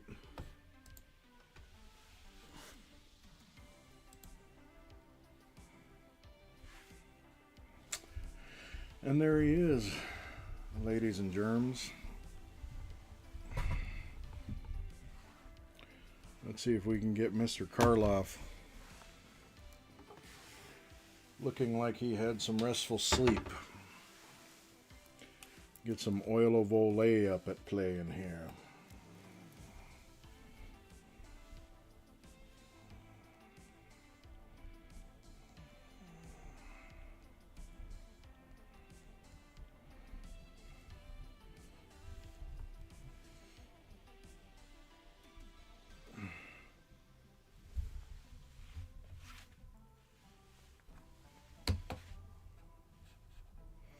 Well, I hope if anybody new has showed up, I hope that the Monday is going good.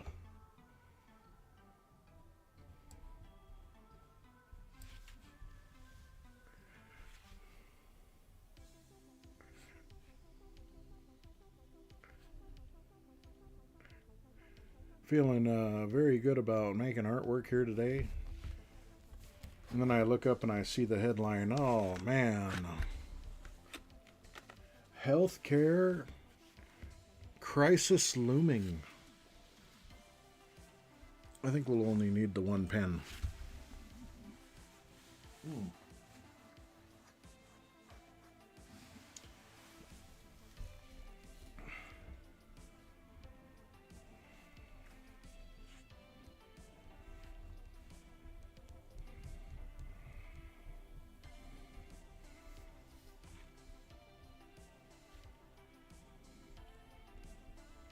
There we go.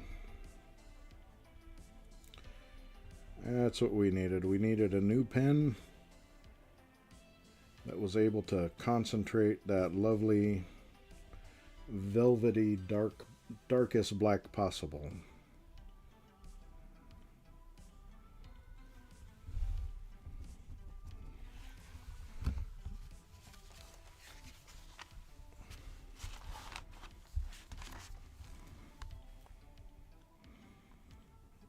And so the only way I can describe the texture of a Bic pen that's brand new and you're shading like this with it is buttery.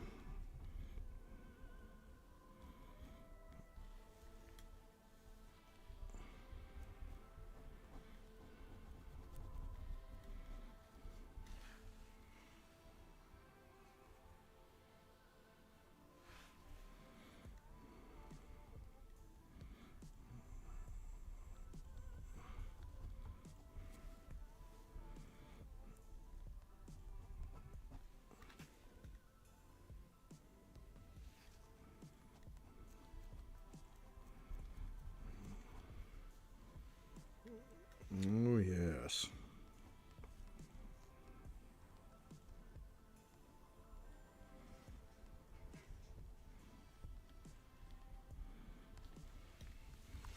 So responsive. It's like we just got the car tuned up.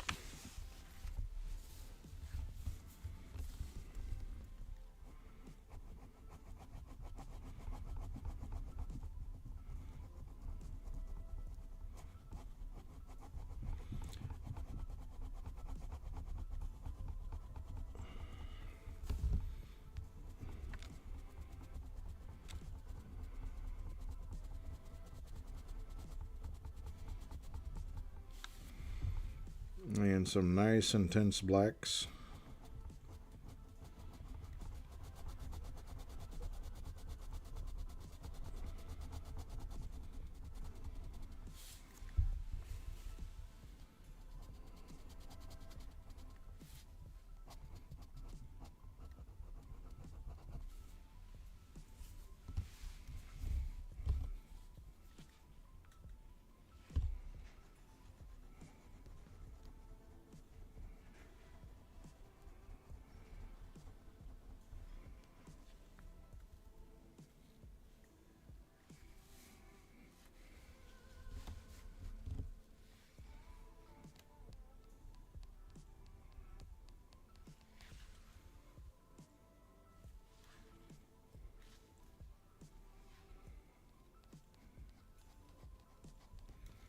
Don't be afraid to take the occasional artistic liberty,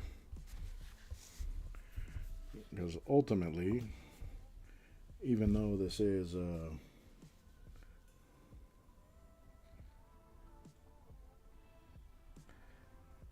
somebody else's intellectual property,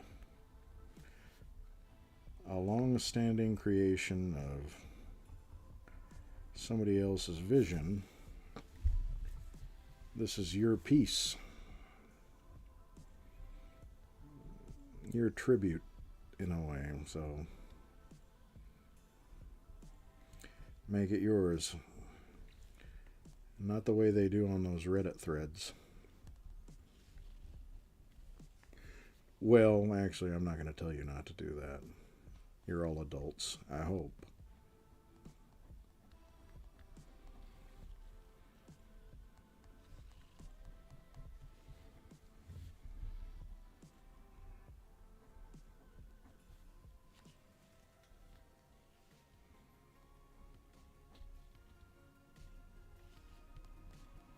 Mm-hmm.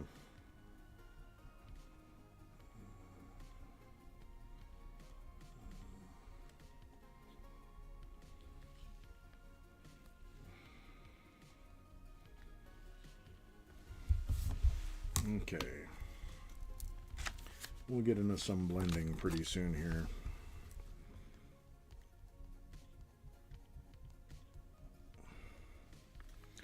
Because I do want to make sure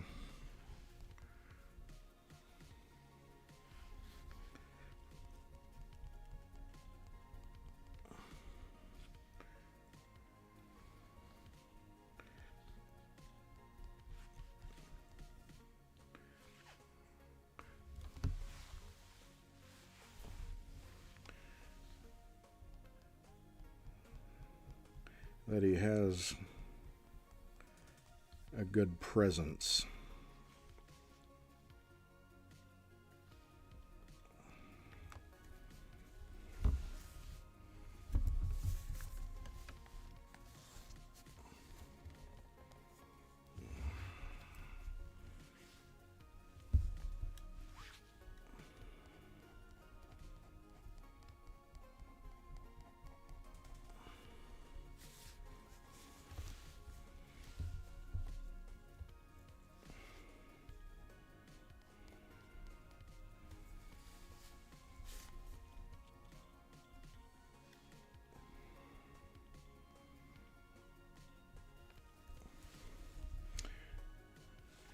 And if I feel like we have to do some heavy duty blending,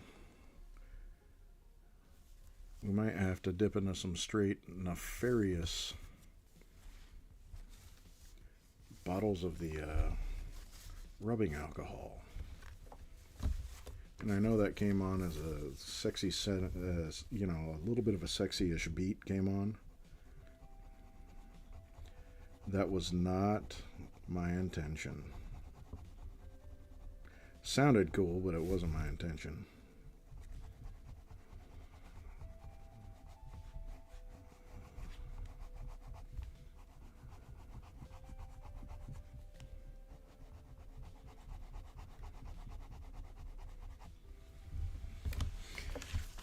Now that I have this much newer pen, and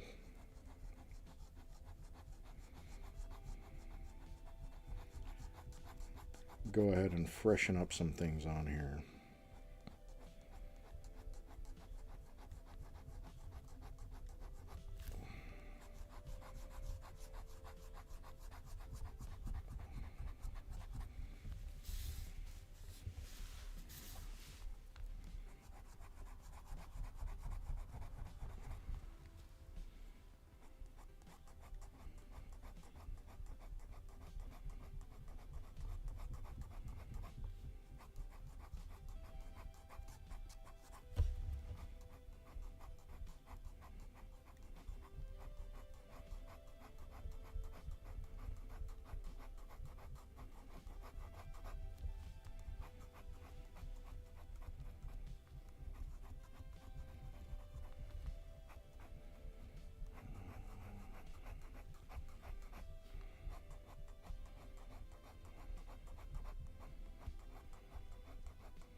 Oh, yeah. Ugh.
Yep.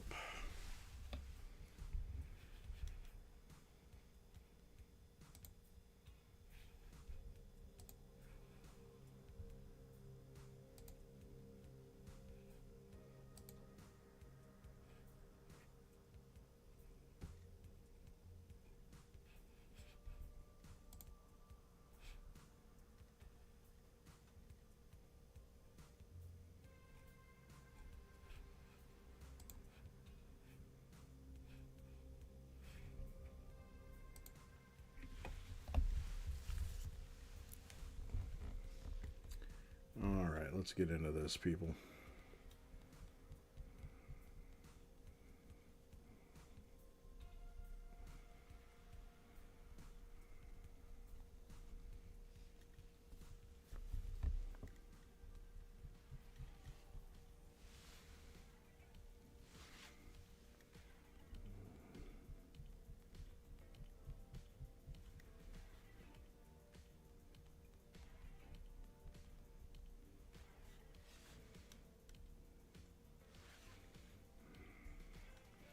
Beautiful. Now there's a part here I am definitely going to have to highlight. Maybe a chalk pencil, I'm not sure yet.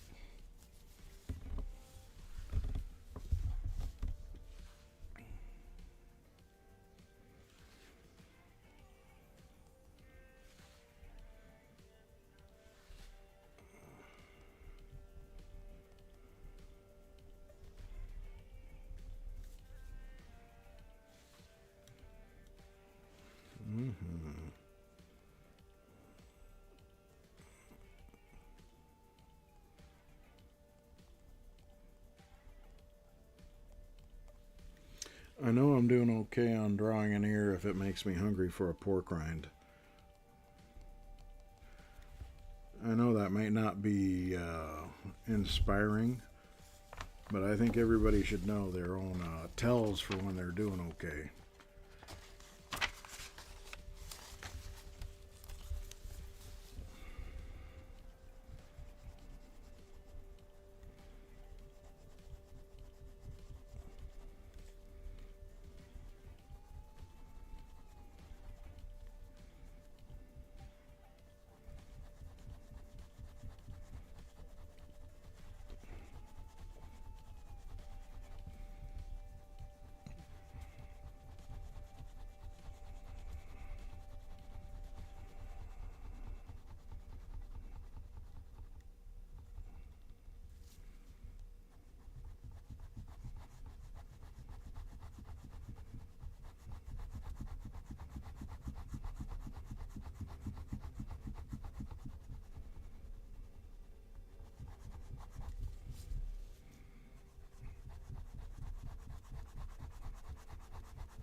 Well, cats and kittens, you know how I know another sign that I'm doing okay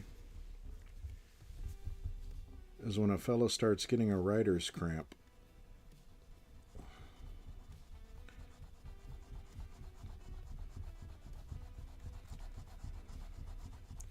Something that I'd wager is not much of a problem these days.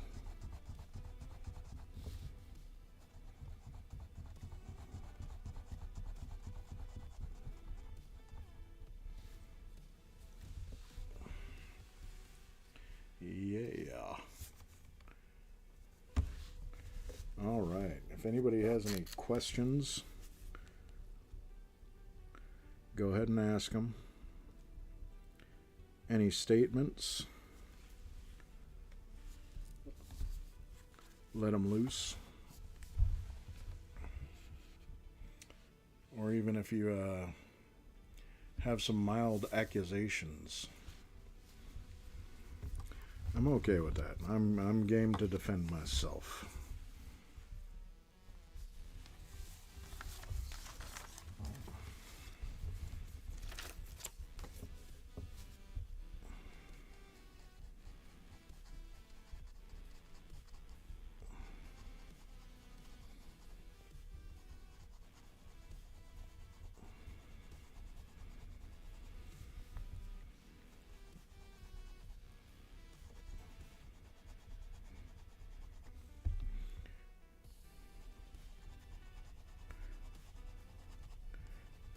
So if you look at this from about 6 feet away, and you can't readily tell that it's not a painting or a photograph, you may be achieving a goal or two.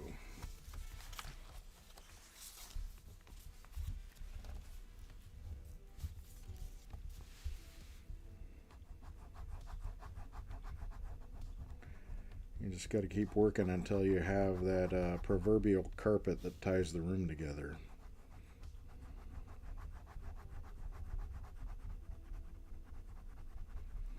And if you don't get that reference, I just really got to say I hate that you exist in that painful way.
I'd absolutely be willing to do some requests.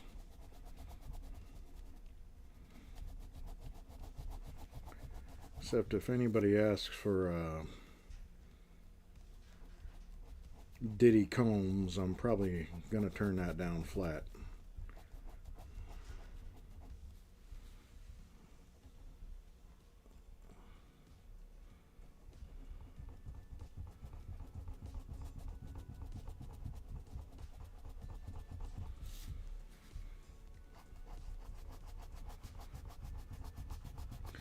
And what kind of requests are we thinking?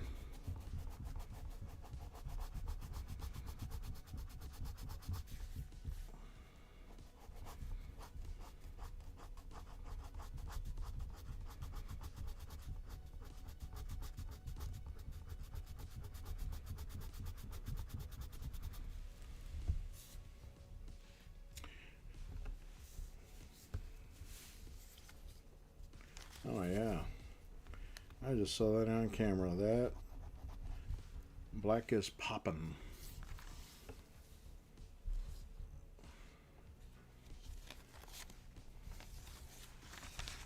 Maybe I shouldn't have got the new pens because I just created a heck of a lot more work for myself. Gotta be a stupid oaf. No, it's okay, it's okay.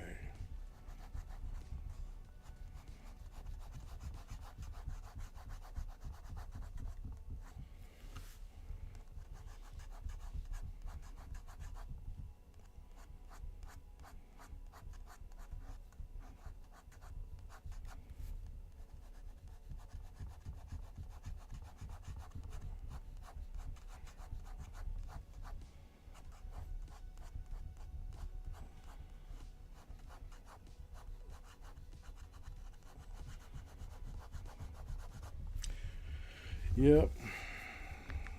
Artwork requests, so long as it's artwork. It harkens back to a movie I used to watch called Johnny Dangerously. If you've never watched Johnny Dangerously, that's a movie that, oh gosh, we're talking like 1984. But if you happen to find it, you'll probably only find it for rent. It's not really a streamer. It's got Michael Keaton in it. But if you happen across it, it's got great one-liners all through it. And there's this part where they approach a cleaning lady. And the cleaning lady, this is back in like the 30s or 40s, I'm thinking, but they're in a building in somewhere in like New York. And one of the bad guys walks up and says, "Hey, how'd you like to make a little money?" And he's got a buddy with him, and they're going for some kind of a setup. And she looks up at him and says, "One at a time or both of you together?"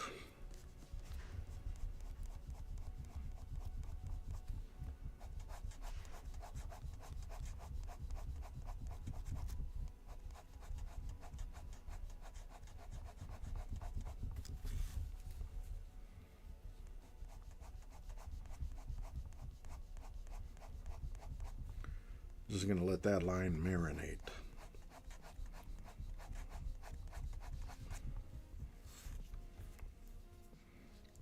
A pick or two. Yes, think on it. Let it marinate with that line of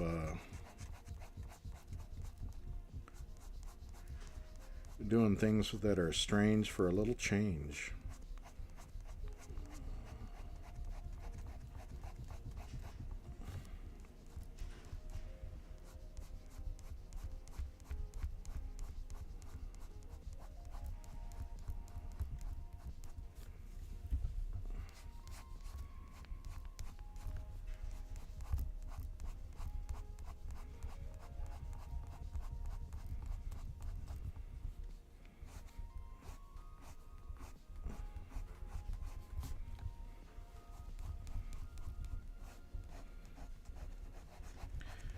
And it just occurred to me,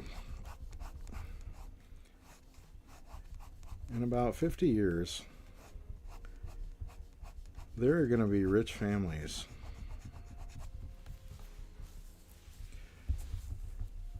that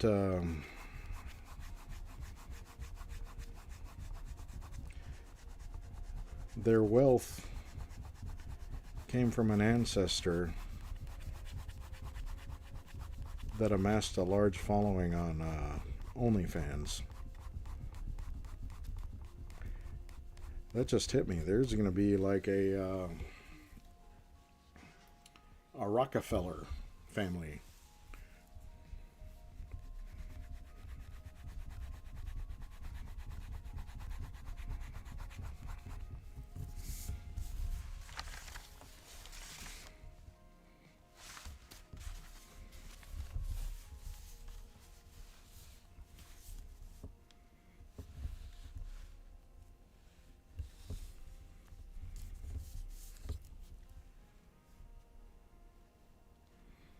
Oh, their praises are going to be sung, yeah. Absolutely. They will be venerated.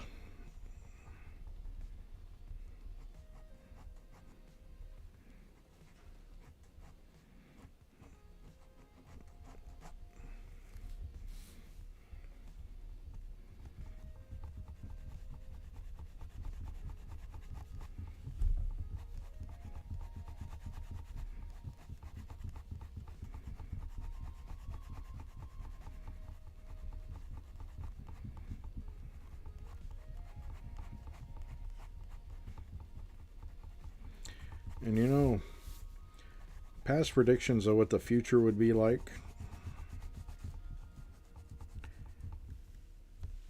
say like good old Back to the Future. Everybody I know is still waiting on that hover skateboard. That was supposed to happen like 20 years ago. But I will say we're getting close as far as that drone technology goes. I like watching people almost blow themselves up on YouTube, trying to make this kind of stuff happen. All right, enough yammering. Let's get to some alcohol.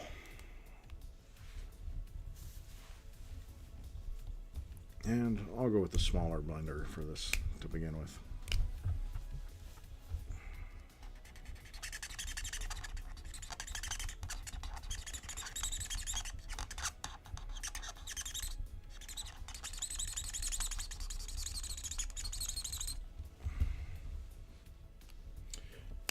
Hey, you have a good night, dude. Think of the request. Maybe even a tuxedo mask if he had an OnlyFans channel of his own. I hope I just ruined something.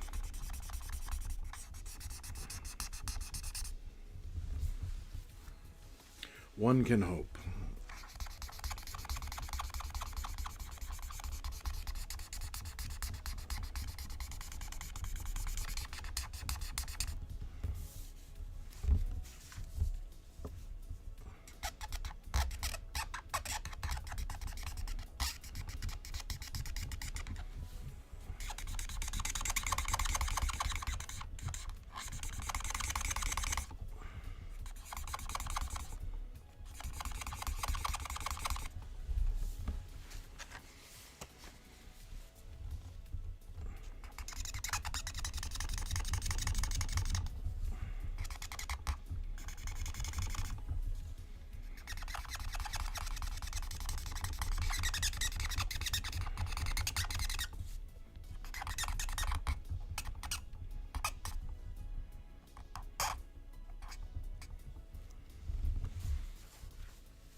Oh, there we go. Satisfying squeak.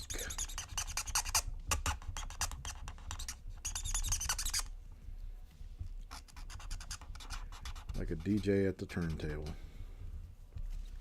On the decks.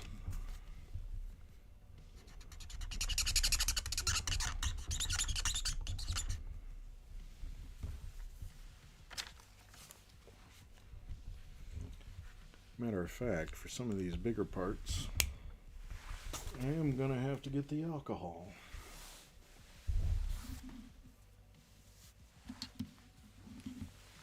So excuse the gentleman while he gets his alcohol and a Q-tip.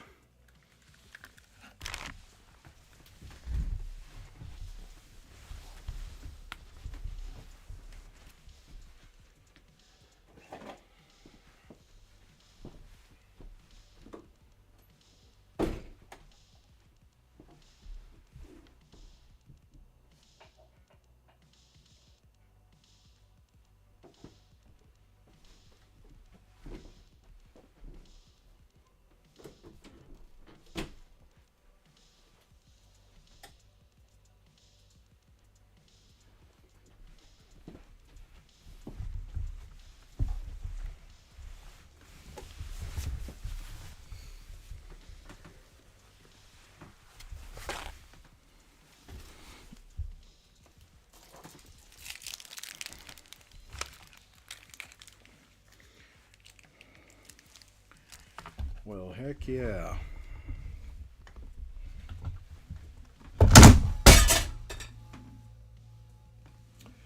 Well, that was stupid. I just went ahead and broke my daughter's birthday present. It's a good thing I have replacement frames. Shit, I busted the glass even. That was a jerk thing to do.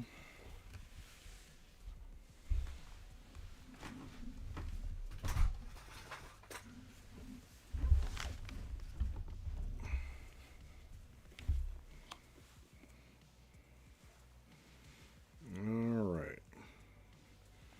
So we're just going in a little rubbing alcohol. This is from the Walmart.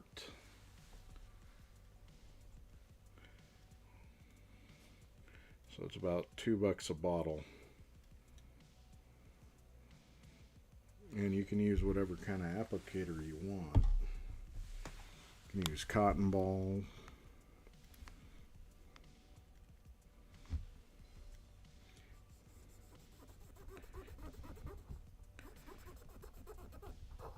depending on how much you want the color to spread. You can even use like toilet paper, which might actually kind of subtract some of the ink if you want to get rid of some. Yeah, something absorbent like that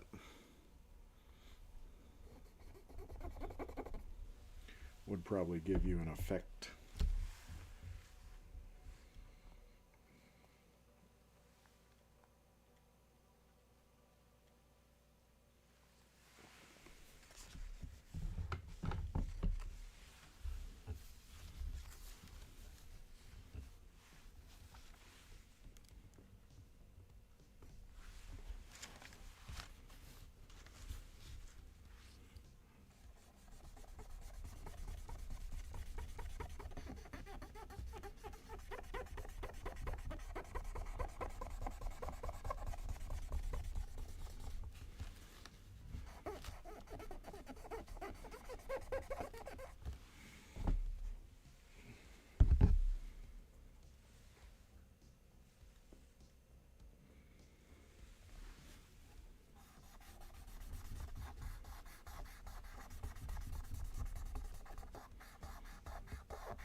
Just remember, when you lay down a lot of the alcohol,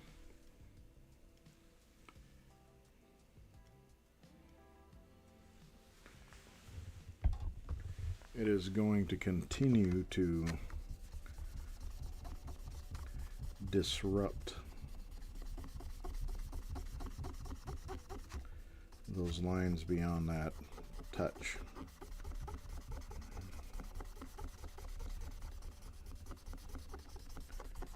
Pretty much until it evaporates.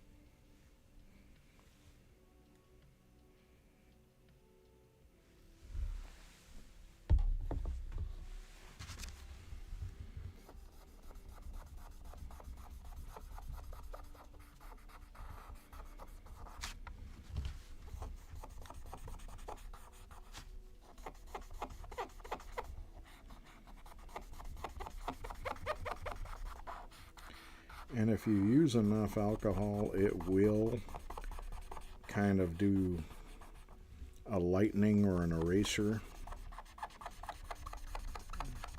And so you just have to kind of learn how you want to do, because it'll work a lot the same as alcohol markers, like good old Copic markers. The blender marker in those alcohol sets is used in a lot of cases like an eraser. I believe that's what its primary purpose is. It can work like that. Sounds like this is laughing at me.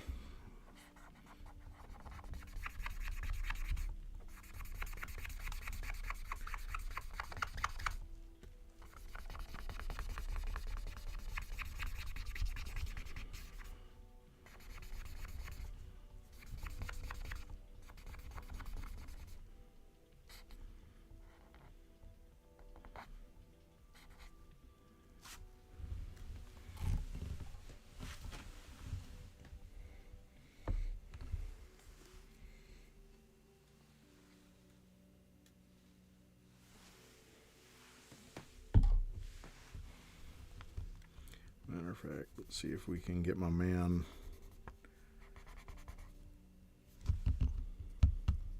Oh, that didn't get any alcohol at all.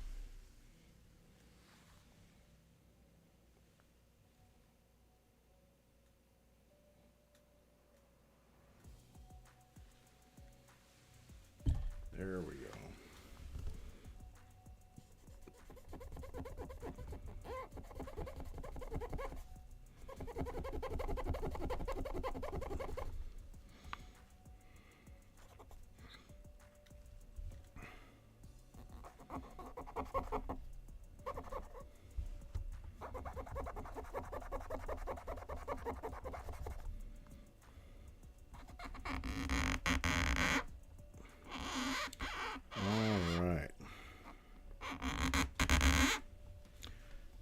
Blends a little better now.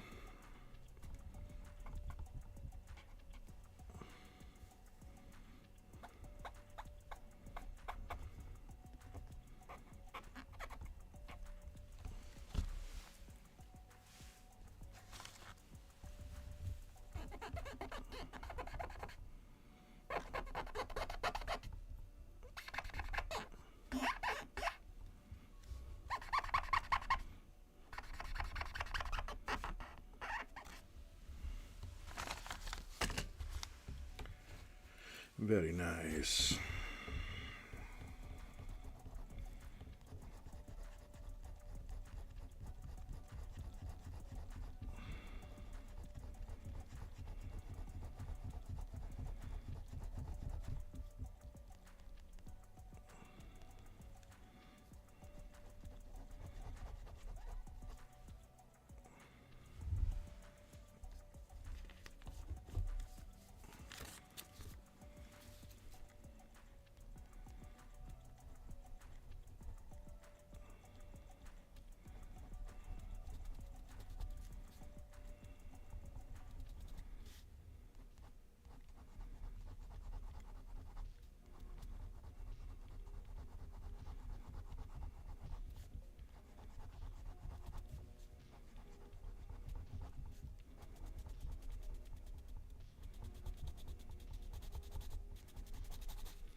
Ladies and germs, we're getting to the witching hour, I think. Oh yeah.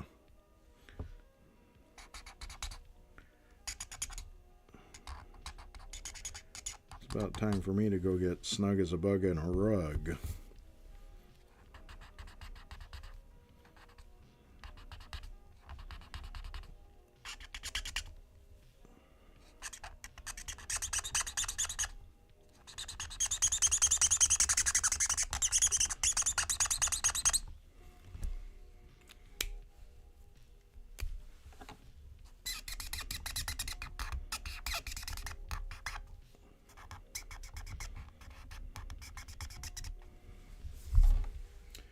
But it does get difficult to do that when your obsession is calling you.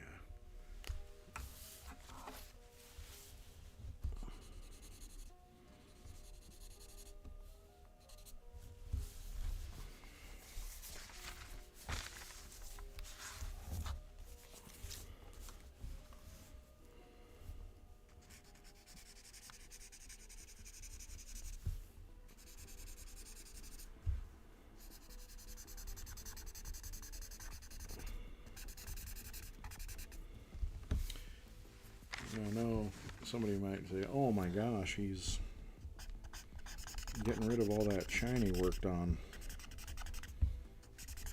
No, the thing is I'm not really doing that. I'm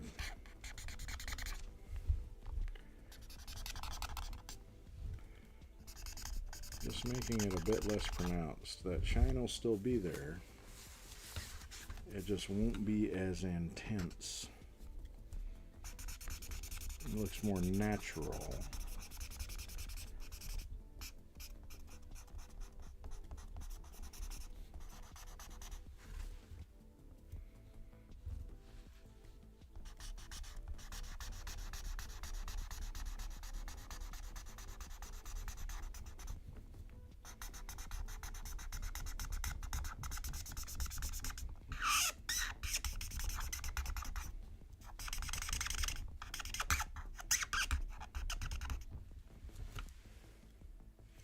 Alright, I'm feeling pretty good about that.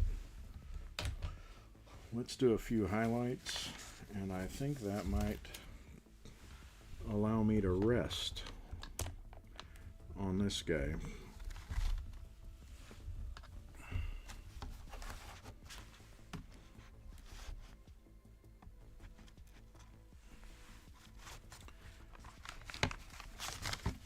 Pay special attention to some areas like here where his scar is.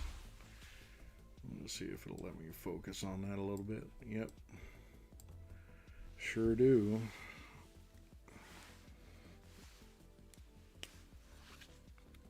I'm going to make that have a quality a little closer to the photograph.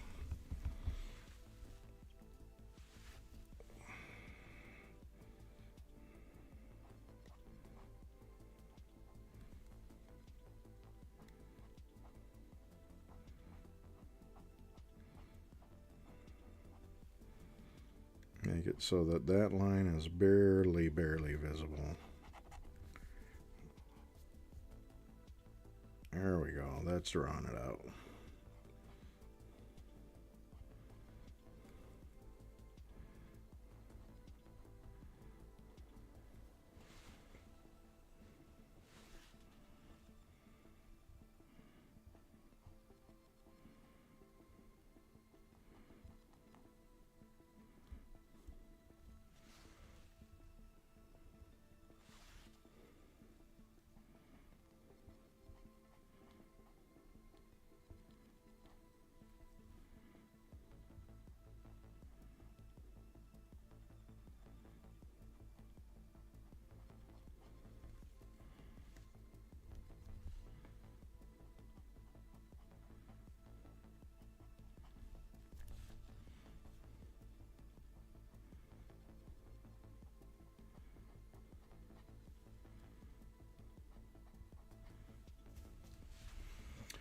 If anybody has any questions or comments, I'm ready for them.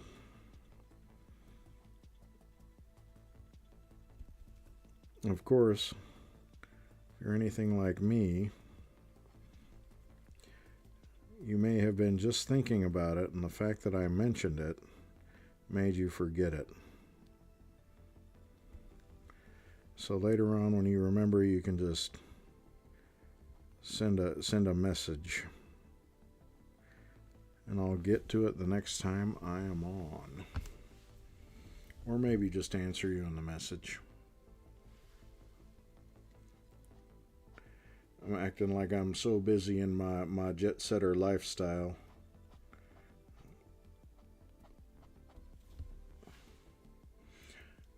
I've got to be in New York for my brand launch.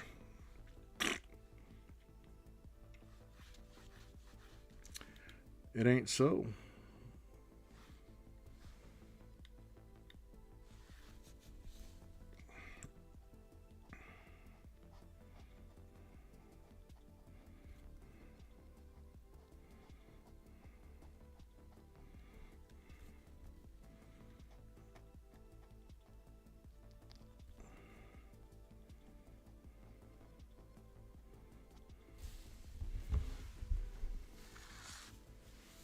There we're starting to get somewhere.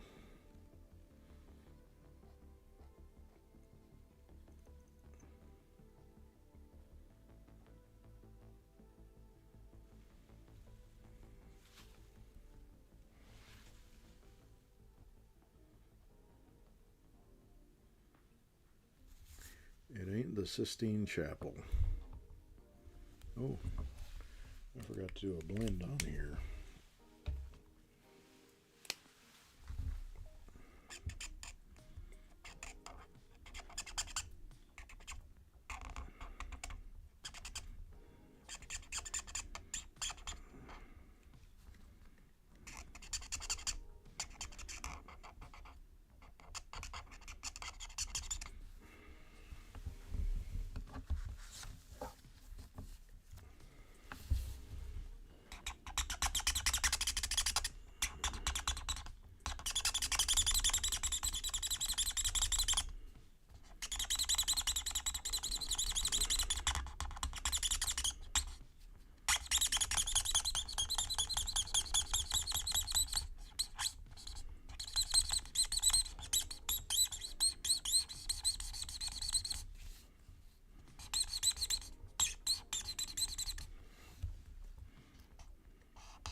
Yep, we're getting into some finer details now.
Well, I can go in for a little detail. I mean, what are you going to do? The fella has eyelashes. Maybe it's Maybelline.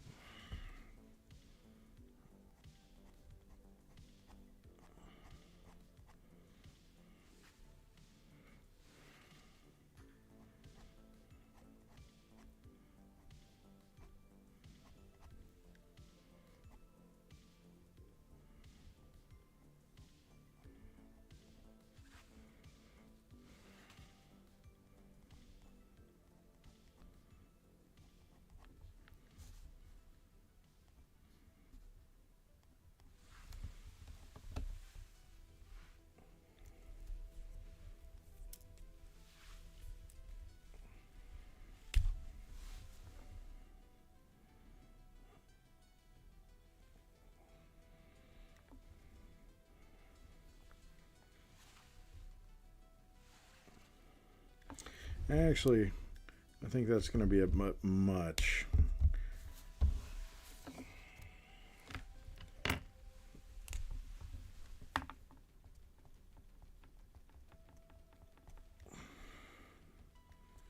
Just take a moment to lighten those guys up.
All right, I think we're there.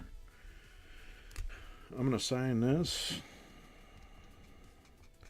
And hopefully I don't wake up at 4 or 5 in the morning yelling at myself, being like, how could you be so stupid? You called that done?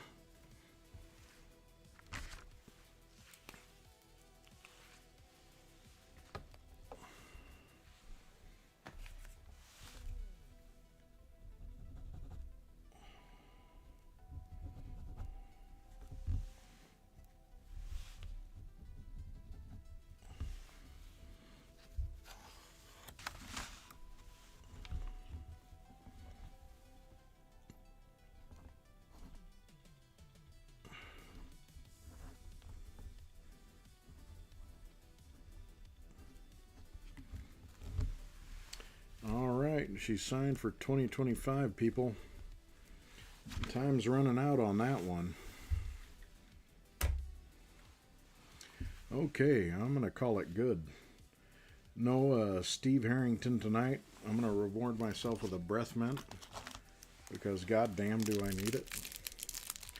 That's what happens when your burritos are testing the limits of what pork can do.